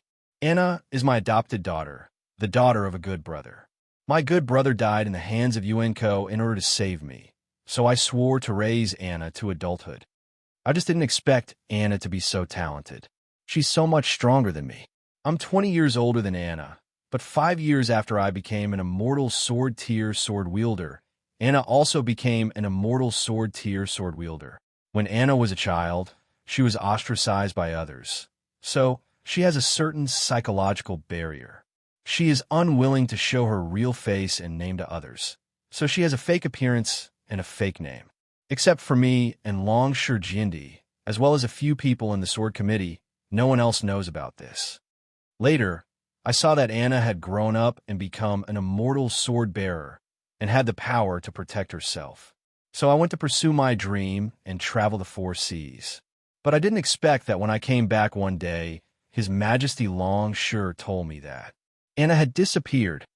At this point, the pirate sword immortal looked at Longsure Jindy with some anger. Cough, cough. Longsure Jindy coughed dryly and said, "In fact, Anna is also my adopted daughter.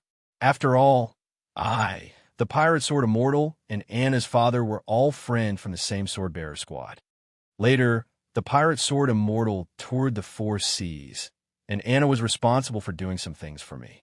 One day, I sensed the birth of a prince-grade dimensional crystal stone in Yuzhong City, so I asked Anna to go to Yuzhong City for me and buy that prince-grade dimensional crystal stone.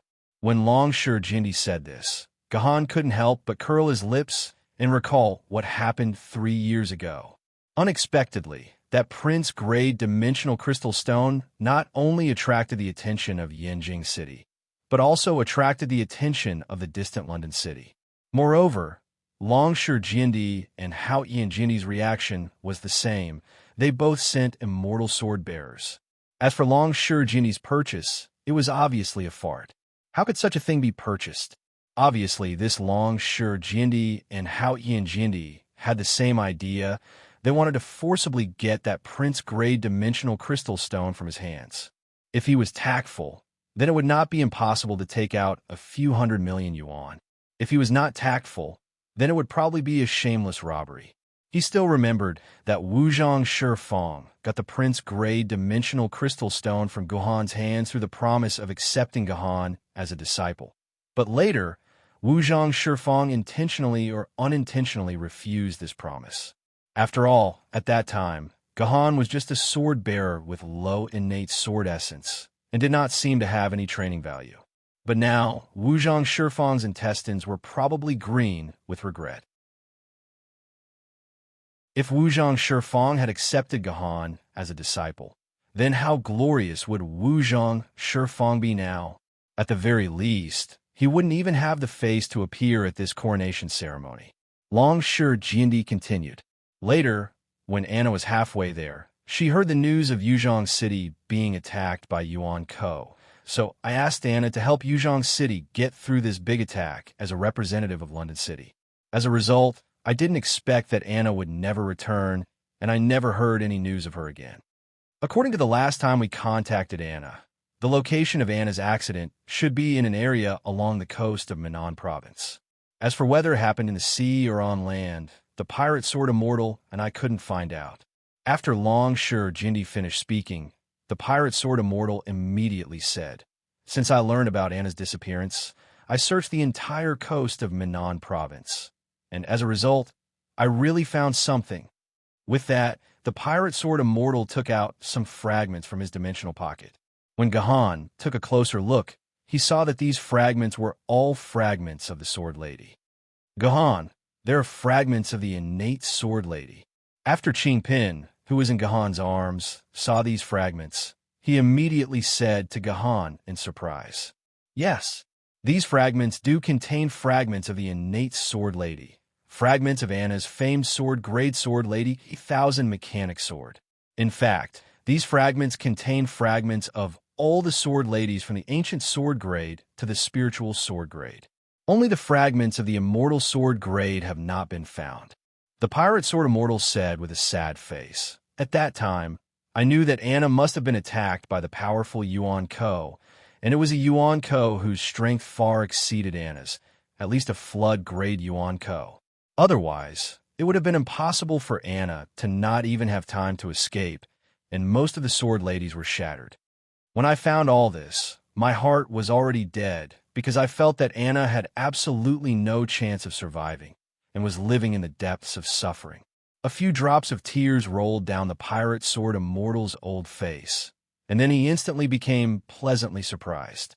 "I really didn't expect to see Anna here. I really didn't expect that my Anna was actually still alive."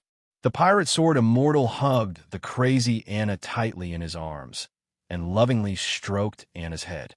Anna shook her head with some dissatisfaction and muttered, "Strangled me to death, strangled me to death. Your Majesty, you also saw that Anna has actually become like this now. My heart is filled with endless anger."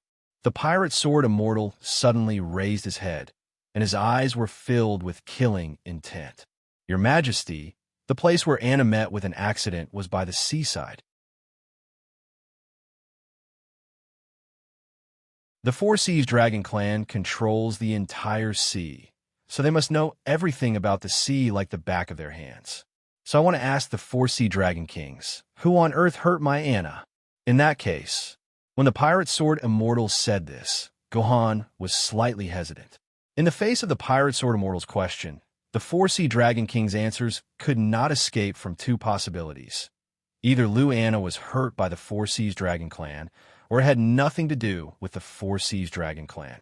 If it had nothing to do with the true Dragon Clan, then it would be fine.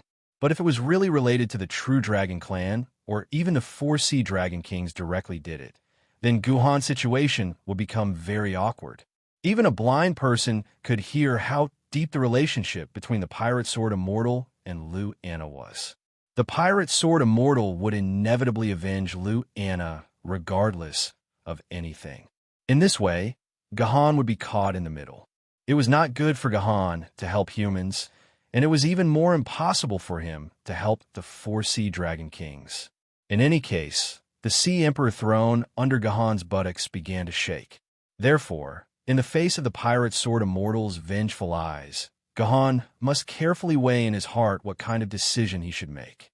For Dragon Kings, please come here. I have something to discuss with you. Gohan's hesitation did not last too long. In any case, the truth of the matter must be clarified. If it was really the Four Sea Dragon Kings who hurt Lu Anna, then Gohan could mediate and let the Four Sea Dragon Kings compensate Lu Anna. After all, Lu Anna's life was not in danger. If the Pirate Sword Immortal still wanted to retaliate, then it would be unreasonable. Yes, Your Majesty. The Four Sea Dragon Kings immediately appeared in front of Gohan. Four Dragon Kings, please take a look and see if you know this lady. Gohan ignored the Pirate Sword Immortal's objection and forcibly pulled Lu Anna out of the Pirate Sword Immortal's arms to let the Four Sea Dragon Kings see her clearly. When the Four Sea Dragon Kings saw Lu Anna's face, they recognized her at the same time, and an unusual expression appeared on their faces. Although the Sea Dragon King restrained himself very quickly, this expression was still seen by the Pirate Sword Immortal first. Wow, so it was you who hurt my Anna. The Pirate Sword Immortal roared angrily. The expressions of the Four Sea Dragon Kings could at least explain one thing, and that was that they had seen Lu Anna before, and it was Lu Anna who had revealed her true face. In this way, the suspicion of the Four Sea Dragon Kings became extremely huge. Please calm down, Senior Pirate. I'm here, and everything can be explained clearly. Gohan pressed the Pirate Sword Immortal's hand. The Pirate Sword Immortal struggled a few times, but found that he could not break free from Gohan's hand. From the looks of it, the Four Dragon Kings have indeed seen this lady. In that case, please tell us the truth. What exactly happened back then? Gohan asked the Four Dragon Kings as he held down the Pirate Sword Immortal. This. The expressions of the Four Sea Dragon Kings became more hesitant, as if there was something important hidden in it. Gohan sighed and said, "Please don't hide anything from me and tell me the truth. I can assure the Four Dragon Kings that I will let bygones be bygones. You just need to tell me the truth." Gohan, what are you talking about? If Anna was really hurt by these four stinky dragons, I will kill them to avenge Anna, even if I have to risk my life. The Pirate Sword Immortal roared angrily when he heard Gohan say that he would let bygones be bygones. No. The Four Sea Dragon Kings waved their hands when they heard the Pirate Sword Immortal say that he would let bygones be bygones. Pirate Sword Immortal, I'm afraid you've misunderstood. This lady's injury has nothing to do with the Four Sea Dragon Clan. On the contrary, the Four Sea Dragon Clan suffered a lot at the hands of this lady. The reason why I didn't want to say it just now was because I felt ashamed. It doesn't matter. Just tell us what happened. This is no longer a matter of pride. The Pirate Sword Immortal might not be a match for the Four Dragon Kings, but if you were to hide in the dark and attack the descendants of the Four Dragon Kings, I'm afraid things wouldn't be fun. I believe the Four Dragon Kings wouldn't want to see that either. Gohan said calmly. Sigh. What else could the Four Sea Dragon Kings say after hearing what Gohan said? It was indeed as Gohan had said. If the Pirate Sword Immortal attacked their descendants, they really couldn't do anything to him. It's like this. After hesitating for a while, the Dragon King of the East Sea, Ao Guang, said helplessly, "It was a day 3 years ago.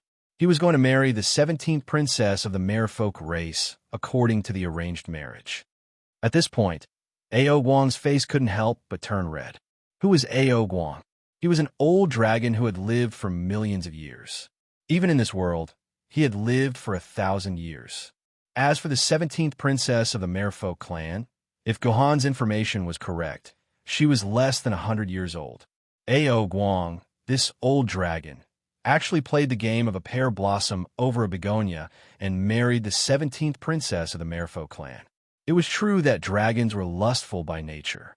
But then again, whether it was the merfolk clan or the true dragon clan, they were all Yuan Ko. The matters between Yuan Ko had nothing to do with humans. How could Lu Anna get involved in this? Ao Guang continued. It was a day of celebration. My 4 brothers and I went to the merfolk island to welcome the bride. On the way back, we met a human swordsman who was flying in the sky. I didn't know her, but my 3rd brother, Ao Run, recognized her. She was the explosive flame sword immortal of London City. Yes, Xiaolong recognized her. Ao Run nodded repeatedly. So, you took the opportunity to make a move on Anna, right? The pirate sword immortal said angrily. Lord Pirate, please remain calm and let the 4 Dragon Kings finish their words. Guhan's tone was filled with power. Even the pirate sword immortal couldn't help but feel a chill and shut his mouth. Lord Pirate, you are wrong. At that time, we were strictly maintaining our neutrality with you humans. Plus, it was a day of celebration. How could we be willing to fight? On the contrary, I took the initiative to invite the explosive flame sword immortal to drink a cup of wine. Ao Guang said with a bitter smile. What happened after that? After that, the explosive flame sword immortal really came to my wedding. Ao Guang's smile became even more bitter.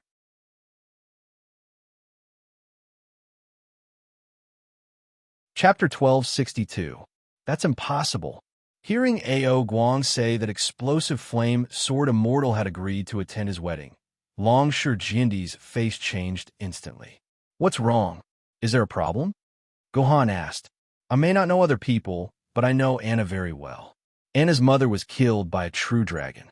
Although Anna restrained herself very much and never provoked the true dragon clan for her mother, Anna's hatred for the true dragon clan was real. However, Anna's disgust for the true dragon clan was real. She would always avoid the true dragon clan whenever she saw them, let alone attend their wedding banquet. That's impossible, Long Jindi said with a frown. Yes, Anna really hates the true dragon clan. It's impossible for her to attend your wedding. The pirate sword immortal also said. That's strange. In fact, Xiaolong said it casually, but explosive flame sword immortal agreed without any hesitation. Xiaolong was also very surprised. But since I've said it, I can't go back on my word. So, I took explosive flame sword immortal back to the East Sea Dragon Palace. What happened next? What happened next? The Dragon Lion Sword Emperor and the Pirate Sword Immortal looked very serious. But in the ears of the poor, it became an extremely interesting story, and he asked excitedly. Pay attention. Gohan knocked on Qingpin's head. Qingpin was so angry that he stuck out his tongue and licked Gohan's face. Ahem. Ao Guang coughed and said, Later, Explosive Flame Sword Immortal came to the East Sea Dragon Palace with us. She also attended the wedding and said a few congratulatory words. It seemed very normal, so we let go of our suspicions and didn't think much about it. However, the problem occurred after we had let go of our suspicions. Before the Explosive Flame Sword Immortal had even finished her wedding banquet, she said that she had a stomachache and had to find a place to relieve herself. Since we were brothers, we didn't bother with her and continued to drink by ourselves. By the time I was about to perform the ritual of intercourse with my new wife. At this point, only embarrassment and anger remained on Ao Guang's face. What happened? The pirate sword immortal urged. Sigh. Apologies. This matter, little dragon, I can't say it. Better, number 3, you say it. Ao Guang sighed and pulled Ao Run out. Big brother, then I'll say it for you. A.O. Run confirmed with A.O. Guang again, and after getting his approval, he said helplessly, "To tell you the truth, when my big brother entered the bridal room, he discovered that the explosive flame sword immortal was actually lying on the same bed as his new wife. The two of them were even hugging each other. My big brother was so mad that he took out the glass jade bottle and wanted to capture this adulterous couple. When A.O. Run's words left his mouth, everyone in the surroundings was shocked. This was a shocking turn of events. If the truth was as A.O. Run said, that explosive flame, sword immortal, and A.O. Wang's woman had an indecent relationship, then no matter how you looked at it, explosive flame, sword immortal was at fault. Even if A.O. Guang really killed explosive flame, sword immortal, London wouldn't even have the right to seek revenge. Nonsense. You are talking pure nonsense. Anna is clearly a woman. How could she have had an affair with the 17th princess of the merfolk race? You are talking nonsense. The pirate sword immortal said angrily. He was just short of pointing at A.O. Run's nose and scolding him. Don't be so angry, Lord Pirate. I remember that Lord Pirate has a good relationship with the merfolk race. You live on Merfolk Island for a while. Lord Pirate should know that the merfolk race doesn't have gender. All the merfolk are hermaphrodites. They have female characteristics and male characteristics. A.O. Run's words made everyone except the pirate sword immortal open their mouths in shock. All along, all humans thought that the merfolk race was female. They didn't know that the merfolk race was hermaphrodites. The pirate sword immortal paused. Seeing the curious gazes of the people around him, he nodded helplessly.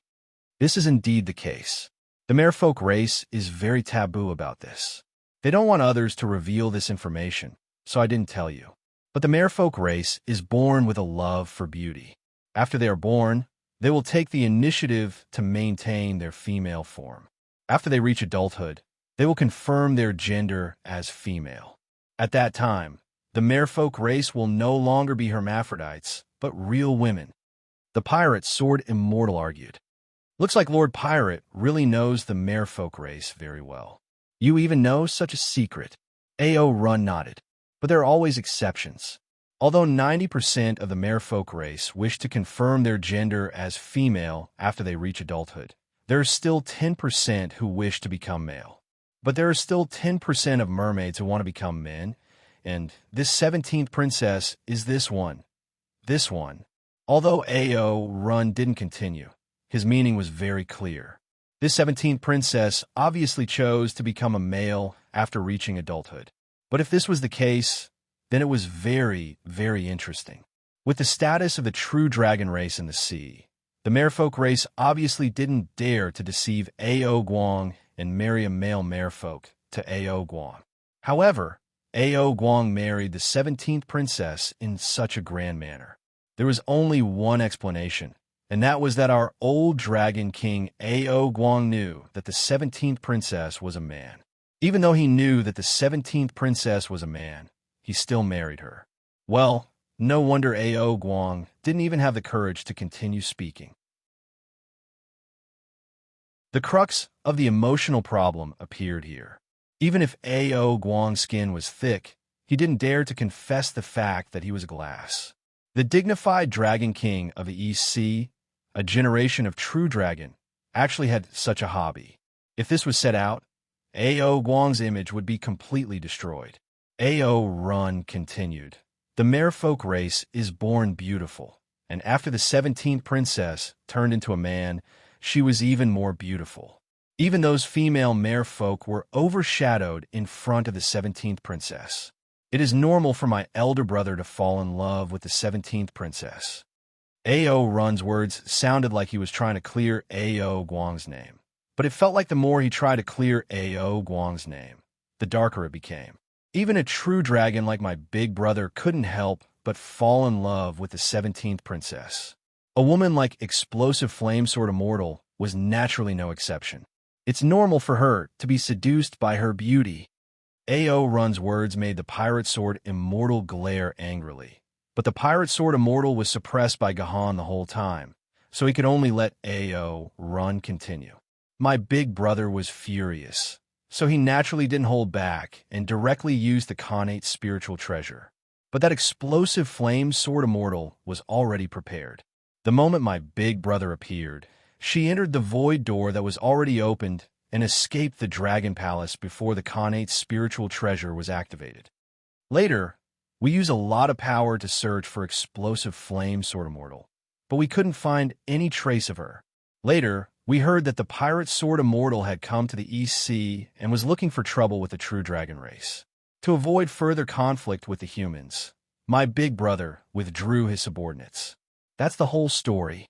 Although my big brother did use the Khanate's spiritual treasure, he didn't hurt explosive flame sword immortal at all. Instead, it was explosive flame sword immortal who slept with our sister-in-law. Since this matter has been exposed, then we, the Dragon Kings of the Four Seas, have no more face. Now that this explosive flame sword immortal is here, I hope that the pirate sword immortal will hand her over to us. As the saying goes, a cuckold is unforgivable. We won't really kill explosive flame sword immortal, but she has to kneel in front of my big brother and apologize. Then, she will be locked up in the aquamarine sea dungeon of the East Sea Dragon Palace for 3 years. Only then can this matter be resolved. A.O. Run said calmly, but there was no room for refusal. The pirate sword immortal was so angry that he couldn't speak. Originally, he was the one denouncing the dragon tribe of the Four Seas, but now, it was the dragon tribe of the Four Seas denouncing Luanna. They wanted Luanna to kneel, apologize, and be locked up for 3 years. You're slandering me. You're spouting nonsense. The pirate sword immortal had nothing else to say. Sorry, the true dragon race, never lie. A.O. Guang snorted coldly. Then, he reached into his robe and took out a human-made projector. This is what you humans taught us. You said that important occasions should be recorded. I didn't expect it to work now. The whole process is in the video. You can take a look and see if I'm telling the truth. White smoke came out of A.O. Guang's nose. These things are made by you humans. We, the true dragon race, can't forge them even if we want to. Whether this video is real or not, you'll know when you see it. Then, the projector projected a video, which recorded the whole process of A.O. Guang's marriage. Even the scene of A.O. Guang entering the bridal chamber was in the video. When everyone saw Luanna lying naked on the bed with a beautiful and pure man, Gahan immediately covered the eyes of Qing Pin and Douyu. These were scenes that were not suitable for children. With the release of this video, our comrade A.O. Guang became a green A.O. Guang. As A.O. Guang said, it was impossible for the dragon race to have the technology of human beings, and it was impossible for them to forge a fake video that was difficult for humans to forge.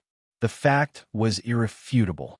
Luanna had really made comrade A.O. Guang a cuckold, although the way she did it was a little special and funny. Impossible. Anna is not such a person. How could she be with Yuan Ko? The pirate sword immortal said with a dull look. Long sure Jiandi's reaction was not much better than the pirate sword immortal. Well, now that the truth is clear, leave this explosive flame sword immortal to me. After A.O. Guang finished speaking, he reached out to grab the confused Luanna. How dare you? The pirate sword immortal's eyes widened. Long sure Jiandi and he drew their swords at the same time. Seeing the reaction of the pirate sword immortal and Long sure Jiandi, the Dragon Kings of the Four Seas immediately stood together. For streams of dragon chi gathered up and down, and it seemed that a big battle was about to break out at this coronation ceremony. All of you stop right now. Do you still put me in your eyes? At this critical moment, Gahan naturally had to stand up. He stood in the middle, and the Dragon Kings of the Four Seas were the first to cower and retracted their dragon chi. The pirate sword immortal also retracted his sword under the signal of Long sure Jiandi. Let me say something fair about this matter. Gahan sighed. Now, only he could deal with this matter. First of all, this video should not be fake, and what the Dragon Kings of the Four Seas said is also true. Therefore, the Dragon Kings of the Four Seas are not wrong. What, Gahan, now that you have become His Majesty the Sea Emperor, do you think that you are not of the human race but of the sea race? Have you completely moved your butt to the side of the sea race? Hearing Gohan's judgment, the pirate sword immortal said with extreme dissatisfaction, "Shut up." Someone immediately shouted at the pirate sword immortal. However, this person was not Gohan, but Longsure Jindi, who was standing next to him. It doesn't matter. The pirate sword immortal was just worried and confused. It's understandable. Gohan waved his hand. But there is one thing I hope you can remember. Even if I, Gohan, sit in the position of Sea Emperor, I will always be of the human race. I will never be of the sea race. In the future, Pirate Sword Immortal, you must not say such words again. Otherwise, don't blame me for not considering our previous friendship. I was just speaking the truth. The Dragon Kings of the Four Seas did not lie, and the evidence is absolutely true. Gohan sighed, but I didn't say that Luana was wrong. On the contrary, I think it's very strange. I have also paid attention to the explosive flame Sword Immortal before. I know that she's a very hot-tempered sword bearer, but she hates Yuan Ko very much. I don't believe that such a sword bearer would fall in love with a beautiful merman in less than a few hours. I'm afraid there is a big secret in this. I don't know if you have noticed this. Look carefully at the clothes that explosive flame Sword Immortal was wearing when she first appeared, and her scabbard. Gohan waved his hand, and the video that had been played was displayed again. It directly returned to the scene where Luana appeared for the first time. Thanks to the ultra-high quality of 4360p, Luana's image was still very clear even after the video was magnified several times. Everyone could clearly see Luana's dress through the video. Here, and here. Gohan pointed at several places on Luana's body. If you look carefully, you will find that there are traces of fighting here, and there are faint bloodstains. Pay attention to the expression of the explosive flame Sword Immortal. If you look carefully, you will find that her expression is very strange. It's an expression of surprise and fear, or rather, it's an expression of being saved. Gohan said in a heavy tone. Just now, His Majesty Dragon sure said that because explosive flame Jindi's mother was killed by the True Dragon Clan, she hates the True Dragon Clan very much. Under normal circumstances, the explosive flame Sword Immortal would never show such an expression of being saved at the first sight of the True Dragon Clan. Coupled with the wounds on her clothes, there's only one explanation. Before she met the True Dragon Clan, the explosive flame Sword Immortal had already fought with an unknown opponent. And in this battle, the explosive flame Sword Immortal was at a disadvantage. She escaped from the battle, so maybe her enemy is chasing her from behind. That's why when the explosive flame Sword Immortal saw the True Dragon Clan, which she originally hated so much, she showed an expression of being saved. Because the explosive flame Sword Immortal knew that the guy who was chasing her would never dare to appear in front of the True Dragon Clan, or rather, he didn't have the ability to defeat the True Dragon Clan. As long as he could sneak into the True Dragon Clan's team, the explosive flame Sword Immortal could be saved. This is also the reason why the explosive flame Sword Immortal accepted the Dragon King's invitation without hesitation and attended this wedding banquet that she would never have attended. It was just a video, but Gohan had analyzed so many important things in one breath. Everyone on the stage was filled with admiration for Gohan. It seems that His Majesty the Sea Emperor didn't obtain the position of Sea Emperor through strength alone. In terms of intelligence, His Majesty the Sea Emperor also crushed many people.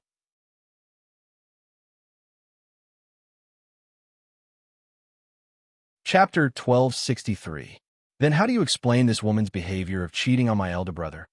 A.O. Run said with some dissatisfaction. If she really wanted to take refuge with the power of the Four Seas Dragon Clan, then she had no reason to seduce the 17th princess. Wasn't she courting death? Yes. Others nodded. If Luana really wanted to enter the Dragon Palace to take refuge, then even if she liked the 17th princess, it was impossible for her to seduce her into bed. Wasn't it obvious that she was trying to kill herself? Yes, this is indeed a very critical problem. In most cases, As long as the explosive flame sword immortal has a little brain, she would not do such a thing. Speaking of this, Gahan looked at Luanna, who was in a daze. But there is another possibility. She did it on purpose. She must have some other purpose.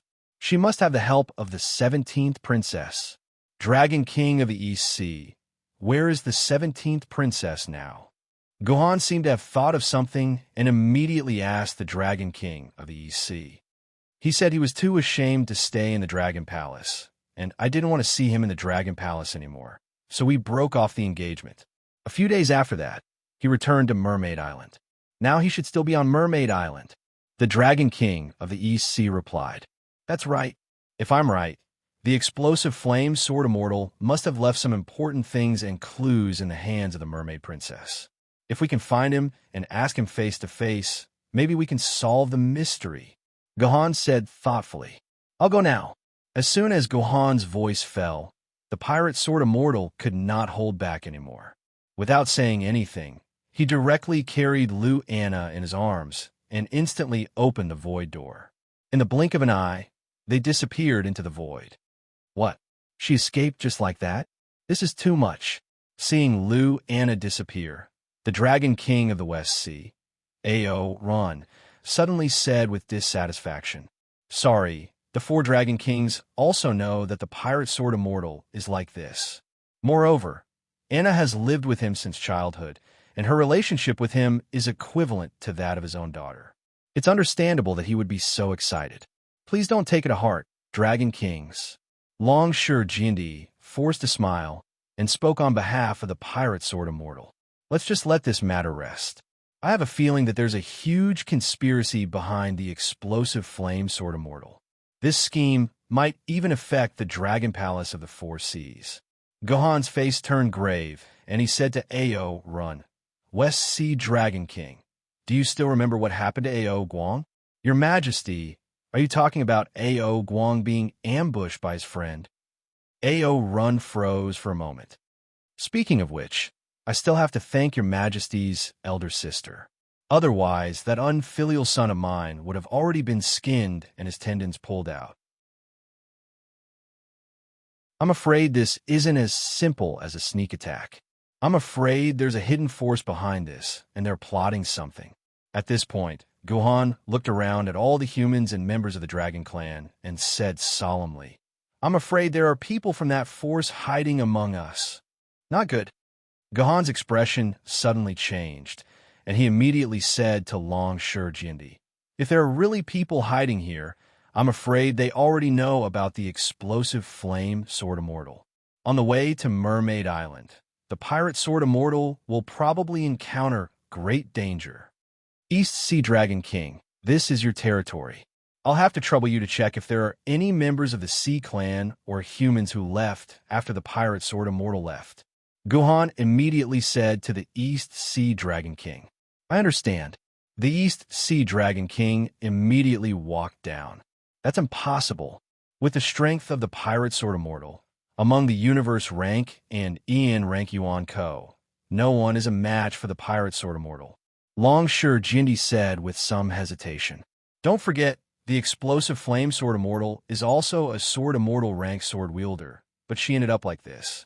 3 years have passed, and the opponent's strength may be even stronger. The pirate sword immortal also has the burden of the explosive flame sword immortal, so I'm afraid the situation is extremely dangerous. Reporting to your Majesty, after checking just now, there's indeed a dragon lady who left with an excuse, and now we can't find her." The East Sea Dragon King acted very quickly and soon reported the matter. "Then I'll rush over now." After listening to the East Sea Dragon King's words, Longsure Jindy also immediately understood the seriousness of the matter. He directly opened the Void Gate and chased after the pirate sword immortal. During the whole process, Gohan did not take any measures to silence the sound, so the conversation between Longsure Jindy and the others was heard by the other guests. Everyone had a bad feeling in their hearts. They never thought that there would be such a shocking change behind the mysterious disappearance of the explosive flame sword immortal. "Your Majesty, what should we do next?" Seeing that the situation was somewhat embarrassing, the East Sea Dragon King asked Gahan with a wry smile. It doesn't matter. Let's continue with the ascension ceremony. Gahan waved his hand, and the ascension ceremony, which had been interrupted several times, finally began again. Although there was only one step left before the whole ceremony was completed, that is, Gahan officially accepted the worship of the four seas dragon kings on behalf of the entire sea race, and finally went to the sea race's holy land, the Four Seas Spring, to hold the sea sacrifice ceremony. But the guests faintly felt that this last step would not be so easy to complete, and that there might be other troubles that would once again interrupt this even more troublesome ascension ceremony. Dear audience friends, we are now taking the dragon carriage to the final destination of this ascension ceremony, the Four Seas Spring. On the dragon carriage, the host continued to speak to the camera. According to legend, the Four Seas Spring is the origin of all seawater. In the sea, all seawater gushes out from the Four Seas Spring. This Four Seas Spring is equivalent to the mother of the sea and is the holy land of all the sea race. Every generation of the Four Seas Dragon King has to worship the Four Seas Spring when they ascend to the throne, or else it would be unjustifiable. The ascension of a sea king is naturally no exception. Okay, the dragon carriage is starting to slow down, which means that we have arrived at the Four Seas Spring. As the dragon carriage gradually slowed down, the host said excitedly, "Dear audience friends, we have finally arrived at the Four Seas Spring. I believe that the audience friends have already seen that this place is also full of air, an area where humans can move freely. But the amazing thing is that the air here is not a space formed by the water-repellent formation or the water-repellent pearl, but a space created by the power of the Four Seas Spring. Dear audience friends, what appears in front of the camera now is the Four Seas Spring.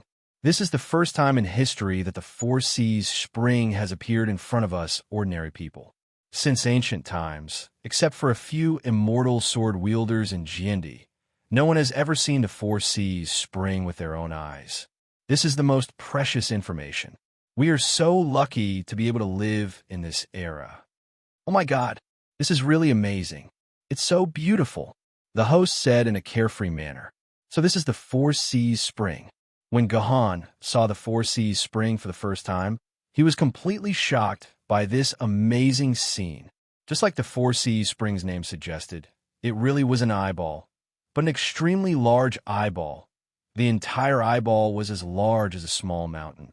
With a diameter of more than 10 kilometers, the scare of the eyeball could be seen with one's own eyes, and a steady stream of seawater flowed out of the eyeball. Sigh. Everyone wonders why tears are as salty as seawater. Actually, seawater is tears. Standing beside Gahan, the Dragon King of the East Seaside, and said, "The sea that the merfolk rely on for survival is actually real tears. If I didn't see it with my own eyes, I'm afraid I would not be able to accept this fact." Huh, that's disgusting. Hearing the Dragon King of the East Sea say this, Qingpin and Doyu's faces showed a look of disgust. In fact, all humans more or less had a look of disgust on their faces. The reason was simple. When you know that you're soaking in someone else's tears, anyone would feel disgusted. "Your Majesty, do you know whose eyeball this Four Seas Spring belongs to?" The Dragon King of the East Sea suddenly asked Gahan. "I don't know." Gahan shook his head. "Please enlighten me, Dragon King of the East Sea. Since ancient times, the True Dragon Clan has two theories," the Dragon King of the East Sea said faintly. "One is that this Four Seas Spring is the eyeball left behind by Pangu, who created the world." Pangu, Gahan pondered for a moment. The legend of Pangu creating the world was too famous. Even after the great cultural destruction, this legend did not die with time and was still passed down. Didn't they say that Pangu's eyes turned into the sun and the moon? Why are they here? Gahan asked curiously. That's just a legend. After all, none of us saw Pangu creating the world with our own eyes. How can we know if the legend is true or false? The Dragon King of the East Sea shook his head. Moreover, the sun is so great. Compared to the sun, the moon is really small. It's hard to believe that it is formed by two identical eyeballs. Could it be that Panga's eyeballs were born with one bigger and one smaller? That makes sense. Gahan nodded. What about the second theory? The second theory is a bit unreliable. The Dragon King of the East Sea's expression instantly became serious. The second theory is that this eyeball is the eyeball of a supreme existence. Supreme existence? How supreme? Gahan squinted his eyes and asked. Supreme and unparalleled. A supreme existence that can control the other 6 supreme existences. His will is the will of heaven. His decree is the decree of heaven. And his Tao is the Tao of heaven. He is an existence that absolutely cannot be mentioned. The Dragon King of the East Sea's expression was solemn and serious. Really? Gohan touched his nose thoughtfully. Isn't such a supreme existence only left with an eyeball now? From this, it can be seen that there has never been any real immortal supreme existence in this world. Your Majesty, you are right. The Dragon King of the East Sea said sincerely. Everything is ready. Those who should come are also here. Your Majesty, the Sea Emperor's sacrificial ceremony can begin. Then let's begin. Under the witness of the cameras, the 999 dragon ladies began to dance the ancient true dragon dance around the Four Seas Spring. At the same time, the Dragon Kings of the Four Seas transformed into their true dragon forms and occupied the 4 corners of the Four Seas Spring. It was truly a scene of coiling dragons suppressing the world. Apart from that, there were also hundreds of thousands of prawn soldiers and crab generals surrounding the entire area of the Four Seas Spring. The entire formation was grand and majestic, allowing the human guest to truly feel the majesty of the Ocean Emperor. Under such majesty, Gohan wore a dragon robe and slowly approached the Four Seas Spring with his sword lady. As long as Gohan completed the ceremony of 3 kowtows and 9 bows to the Four Seas Spring, the entire coronation ceremony would be declared complete. Then, Gohan would become the first Sea Emperor in the history of the Sea Clan. First kowtow, under the voice of Prime Minister Turtle, Gohan slowly knelt in front of the Four Seas Spring and slowly kowtowed. As Gohan's head touched the ground, the entire ground began to shake violently, as if there was an underwater earthquake. What happened? Is it an earthquake? Everyone discussed in panic. The Dragon Kings of the Four Seas, hovering in the sky, were even more panicked than the humans. They all transformed back into their human forms and landed in front of Gohan. They said with panic on their faces, "Your Majesty, I'm afraid it's better not to hold this ceremony." What's wrong? Is there a problem? It's just an earthquake. Earthquakes happen all the time. It's not a big deal. Gohan looked displeased when he heard the Dragon Kings of the Four Seas. No, it's a big problem. The Dragon King of the East Sea said anxiously. This is not an ordinary place. This is a place suppressed by the Four Seas Spring. Even if there is an earthquake in the entire sea, it's impossible for an earthquake to happen in the Four Seas Spring. Ever since I became sensible, nothing ominous has ever happened in the Four Seas Spring. This is just a coincidence. There's no place in the world that can't have an earthquake. Gohan said. Besides, what can we do even if it happens? Your Majesty, you're not from the sea, so you don't know that there's a legend in the Sea Clan. Legend has it that the Four Seas Spring suppresses all things. But once the Four Seas Spring trembles, a disaster that endangers the entire sea will be born. The Dragon King of the West Sea's face was filled with endless fear. Yes, Your Majesty, I hope that you can stop paying your respects until we figure out what's going on. The Dragon King of the North Sea said. Is there really such a saying? Hearing the Dragon Kings of the Four Seas say that, Gohan hesitated for a moment, then stood up and said, Forget it. This is just a ceremony. Since the Dragon Kings are afraid, then forget it. Let's leave this place as soon as possible. Gohan was not the kind of person who would be stubborn.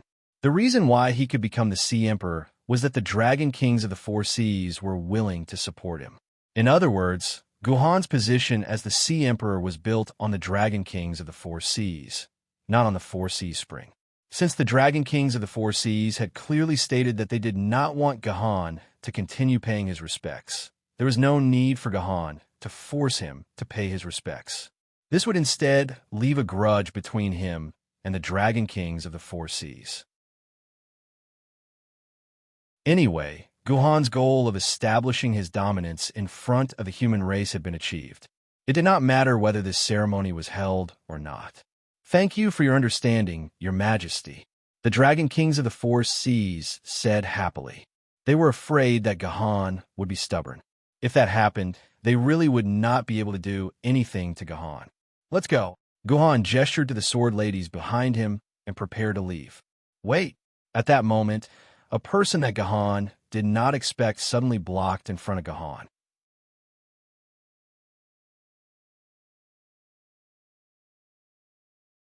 Chapter 1264. Ling, what do you mean by this? Gahan did not expect Liunian Ling to be the one standing in front of him. "You can't leave just like that." Liunian Ling stared at the Four Seas spring in front of her. "You have to complete this ceremony." "Little girl, what nonsense are you talking about? It's too dangerous here. The ceremony can't continue."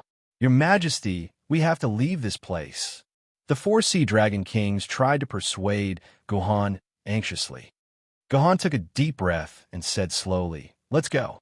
With that, Gahan prepared to leave with the Dragon Kings of the Four Seas, who looked as if they had been relieved of a heavy burden. "You can't leave." When Liunian Ling heard that, she placed her sword on Gahan's neck. "You're using a weapon against me?" Gahan's gaze turned cold as he looked at Liunian Ling in disbelief. "Are you trying to kill me?" Liunian Ling panicked and moved her sword away from Gahan's neck. She said in distress, "Believe me, I don't mean anything else. I'm doing this for your own good. You have to complete the final ceremony." "Is that so?" Gahan groaned and fell into a deep silence. This silence made Liunian Ling feel like a year. After some time, Gahan raised his head and looked at Liunian Ling. "I'll ask you one thing. Is this what you want to do? Or is it what your grandfather asked you to do? Or is it what Kinzu left behind?" This time, it was Liunian Ling's turn to fall in his silence. After a while, Liunian Ling answered with difficulty, "It's Kinzu. It's Kinzu's will that made me do it." "Then thank Kinzu for me." "But I don't need it." After speaking, Gahan shook off Liunian Ling's hand. Liunian Ling stood there in a daze, looking at Gahan's back with lifeless eyes. The tears in her eyes rolled down uncontrollably. In the end, all the guests left, including the dragon ladies, prawn soldiers, and crab generals. Only Liunian Ling was left standing there in a daze. After a long time, when Liunian Ling's body was almost frozen, Liunian Ling finally woke up from her daze. "Bastard, why are you treating me like this? I'm clearly doing this for your own good. Why don't you believe me? Why is it so painful to like someone?" Liunian Ling said bitterly while wiping the tears from the corners of her eyes. "If you like me, why didn't you say a word to me for more than 2 years?" The voice that had haunted Liunian Ling countless times rang in Liunian Ling's ears again. "Gahan." Liunian Ling turned around in surprise and found that Gahan had appeared behind her without her knowing. "You bastard! You're messing with me." Liunian Ling's face was red. She bared her fangs and brandished her claws as if she wanted to beat Gahan up. However, Liunian Ling was no match for Gahan. In just a moment, Gahan grabbed her wrist. Her whole body was restrained by Gahan, and she could not move. "Let go of me! Let go of me!" Liunian Ling struggled helplessly. "You're already an immortal sword rank sword wielder. Why are you so weak that you could be easily restrained by me, a small spirit sword rank sword wielder?" Gahan scratched Liunian Ling's nose. "Oomph, it's so sour." A faint voice sounded behind her. Liunian Ling looked back and saw that all of Gahan's sword maidens had appeared together. "So why did you come back? Are you pitying me?" After her emotions stabilized, Liunian Ling said with dissatisfaction, "It has nothing to do with pitying you. You don't need my pity." Gahan smiled. "Didn't you notice that the Dragon Kings of the Four Seas didn't want me to stay? How could I not notice? Their unhappiness was written all over their faces." Liunian Ling pouted. "But they were lying to me." Gahan snorted. "They can deceive others, but they can't deceive me." They said that continuing to worship will cause a disaster. In my opinion, they're not afraid of causing a disaster, but they're afraid that I'll get something that's important to them. Is that so? Liu Ling's tear-stained face trembled unwillingly. They can even give you the innate spiritual treasure. What else are they not willing to part with? Humans can't use the innate spiritual treasure. In the end, I still have to return it to them. The ceremony just now was just for show. The four of them and I both know this. As long as I still want to be the Ocean Emperor, they're not afraid that I won't return the innate spiritual treasure to them. But the Four Seas Spring Eye is different. There's probably a huge benefit in the Four Seas Spring Eye that I can use. That's why the Dragon Kings of the Four Seas wanted to trick me into leaving by saying that it was a disaster so that I wouldn't get their treasure. Guhan revealed everything that the Dragon Kings of the Four Seas were worried about. That's why you pretended to leave with everyone and sneak back behind the Dragon Kings of the Four Seas. Liu Ling glared at Guhan in extreme displeasure. You're still such a jerk. Those who follow you won't have a good time. They lied to me first. They can't blame me for lying to them. Guhan smiled indifferently and grabbed Liu Ling's hand. What are you doing? Liu Ling's face turned red as she struggled to break free from Guhan's grasp. I hope you can tell me the truth. What did you get from Kanzu? What treasures are hidden in the Four Seas Spring Eye? Guhan suddenly stuck his face in front of Liu Ling. Let go of me, and I'll tell you. Liu Ling said angrily. I'm not letting go. Guhan began to act shamelessly. Liu Ling was completely speechless. She sighed and could only continue. After I left you, Grandpa completely gave me all the authority in the family. I also read all the information in the family, including an extremely confidential notebook left behind by the ancestor. In that notebook, the ancestor recorded such a thing. He said that there are 4 seas, spring eyes in the sea. They were left behind by the supreme god of ancient times. In other words, the 4 seas spring eye is not like the Yuan Ko, which came to our world from another dimension. Instead, it has been left in our world since ancient times. It truly belongs to humans and Earth. The ancestor said that he comprehended the 4 seas spring eye for 3 days. Then, on a whim, he kowtowed 3 times and bowed 9 times to the 4 seas spring eye.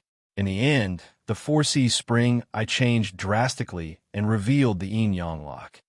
In the end, the ancestor said that in order to open the yin-yang lock and obtain the treasures inside, we must find the yin-yang key. However, the ancestor did not have the yin-yang key on him, so he could only leave helplessly.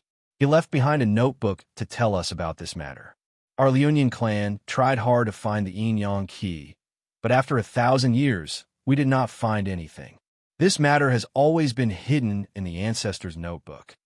Liu Ling lowered her head and explained the entire matter without any pause. Yin-yang key. Since your Liu clan did not find it, why did you stop me just now? Unless... Gohan paused for a moment, and his eyes lit up. Unless the yin-yang key has already been found, and it's on both of us. I don't have that thing on me. Otherwise, I would have taken the treasure away long ago. I wouldn't have reminded you. Liu Ling pouted and said hatefully, The key is on me? Gohan looked around. The image of a treasure that had fallen into Gohan's hands a long time ago flashed through Gohan's mind. He turned to look at Liu Ling in surprise. The key you speak of, is it the yin-yang twin swords? How did you know? Liu Ling was shocked. Wasn't this Gohan a little too amazing? He even guessed this. What's so difficult about it? Gohan shrugged, putting aside the fact that the name yin-yang twin swords sounds very suspicious. Since you know that the yin-yang key is on me, it means that you've seen it with your own eyes. Think back to what we've experienced. The only thing that fits the yin-yang key's characteristics are the yin-yang twin swords. After all, you saw me put the yin-yang twin swords into my dimensional pocket in the Radiance Amusement Park. Gohan smiled. You're good. Liu Ling rolled her eyes and pouted. Since you've already guessed everything, hurry up and kowtow to the eye. Take out the treasure as soon as possible. Let me know what the treasure that even my ancestor failed to find back then is. There's no hurry. The most important thing now is to get rid of those who don't belong here. Guhan snorted and shouted, Brother Yaowang, how long are you going to hide? Do you think that I, Gahan, am blind? Ha ha! I knew it. I can't hide it from you, Brother Gahan. As soon as Gahan finished speaking, a void door opened. Yaowang walked out of the void door with a bitter smile. But I'm curious. I've already hidden the fluctuations of the void to the minimum. I don't think even Miss Ling could sense it. Brother Gahan, how did you find me? Who said I found you? Gohan's lips curled up. I just think that wherever there's a bone, there's a dog. After all, a dog's nose is the most sensitive. Guhan, don't be so shameless. Guhan's words made Ying Zheng furious. Ever since he returned to his identity as Qin Shi Huang, his temper was not as good as when he was Yaowang. If he was still Yaowang, he could let go of Guhan's sarcasm with a smile and pretend that he didn't hear it. But after returning to his identity as Qin Shi Huang for more than 2 years, he could no longer accept that someone dared to insult him so blatantly. What? Do you want to fight? Guhan had an eager look on his face. Ying Zheng, we haven't settled our scores yet. I'm just not in a position to fight you because of the promise I made back then. But if you provoke me, I don't mind sending you back to your Lord Zhu Wu. Ying Zheng was intimidated. He recalled what Liu Yanling said to him in the Emperor Neptune Palace and turned to seek Liu Yanling's support. But when he did, he was even more furious. Liu Yanling was leaning on Gahan like a little bird. How could Liu Yanling help him to fight against Gahan? On the other hand, if he really fought, he would have to deal with both Guhan and Liu Yanling. You win. No matter how angry Ying Zheng was, he would not do something so suicidal. In the end, he had no choice but to open the void gate and disappear into the void. I'm afraid he won't leave so easily. Liu Yanling looked at the silent void. He's very capable and has a deep understanding of the void. If he hides in the void and doesn't move, neither of us will be able to find him. It's okay. I asked Sword Immortal Ling Su for this. Guhan smiled and took out a snow-white crystal cylinder from his dimensional pocket. It was engraved with all kinds of strange patterns. Void Seal Crystal Array? Liu Yanling's eyes lit up when she saw this cylinder. That's right. Guhan laughed and said in a very heroic voice, I have a total of 8 Void Seal Crystal Array like this. I only need to bury one in the position of the Fushi 8 trigrams and activate it with a dimensional crystal. Then, the void within a radius of 100 miles will be sealed by me. Even a great magus will not be able to escape from the void. With that, Guhan activated the Void Seal Crystal Array with a dimensional crystal and buried it under his feet.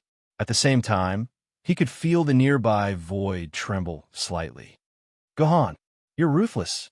Ying Zheng's exasperated voice came from the void.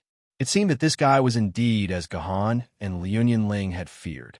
He was not willing to leave just like that.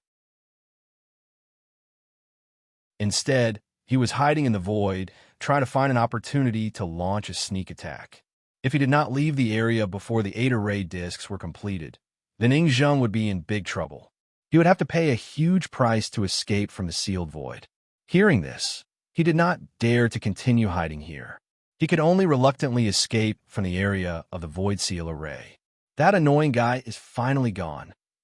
Although Gahan was 90% sure that Ying Zheng had really left, he still buried the remaining 7 Void Seal Crystal Array according to their positions, completely sealing the surrounding void. This way, the enemy could no longer launch a sneak attack from the void. In that case, even if Yuan Ko came, Gahan would not be afraid. Let's begin. Once again, Guhan brought Liu Yanling to the place where he worshipped the 4-sea spring. Then, he knelt down and kowtowed again. Just like the previous scene, as Guhan kowtowed, the entire bottom of the sea began to tremble. But this time, Gahan did not stop. Instead, he kowtowed a second time without hesitation. As a result, the bottom of the sea trembled even more violently. As Guhan kowtowed 3 times and 9 times, the entire area of the 4-sea spring seemed to have entered an apocalyptic scene. Except for a small part where Gahan and Liu Yanling were, The rest of the sea had sunk, leaving a bottomless trench that seemed to lead straight to the core of the earth. Legend has it that Jatian Jindi once traveled to the core of the earth.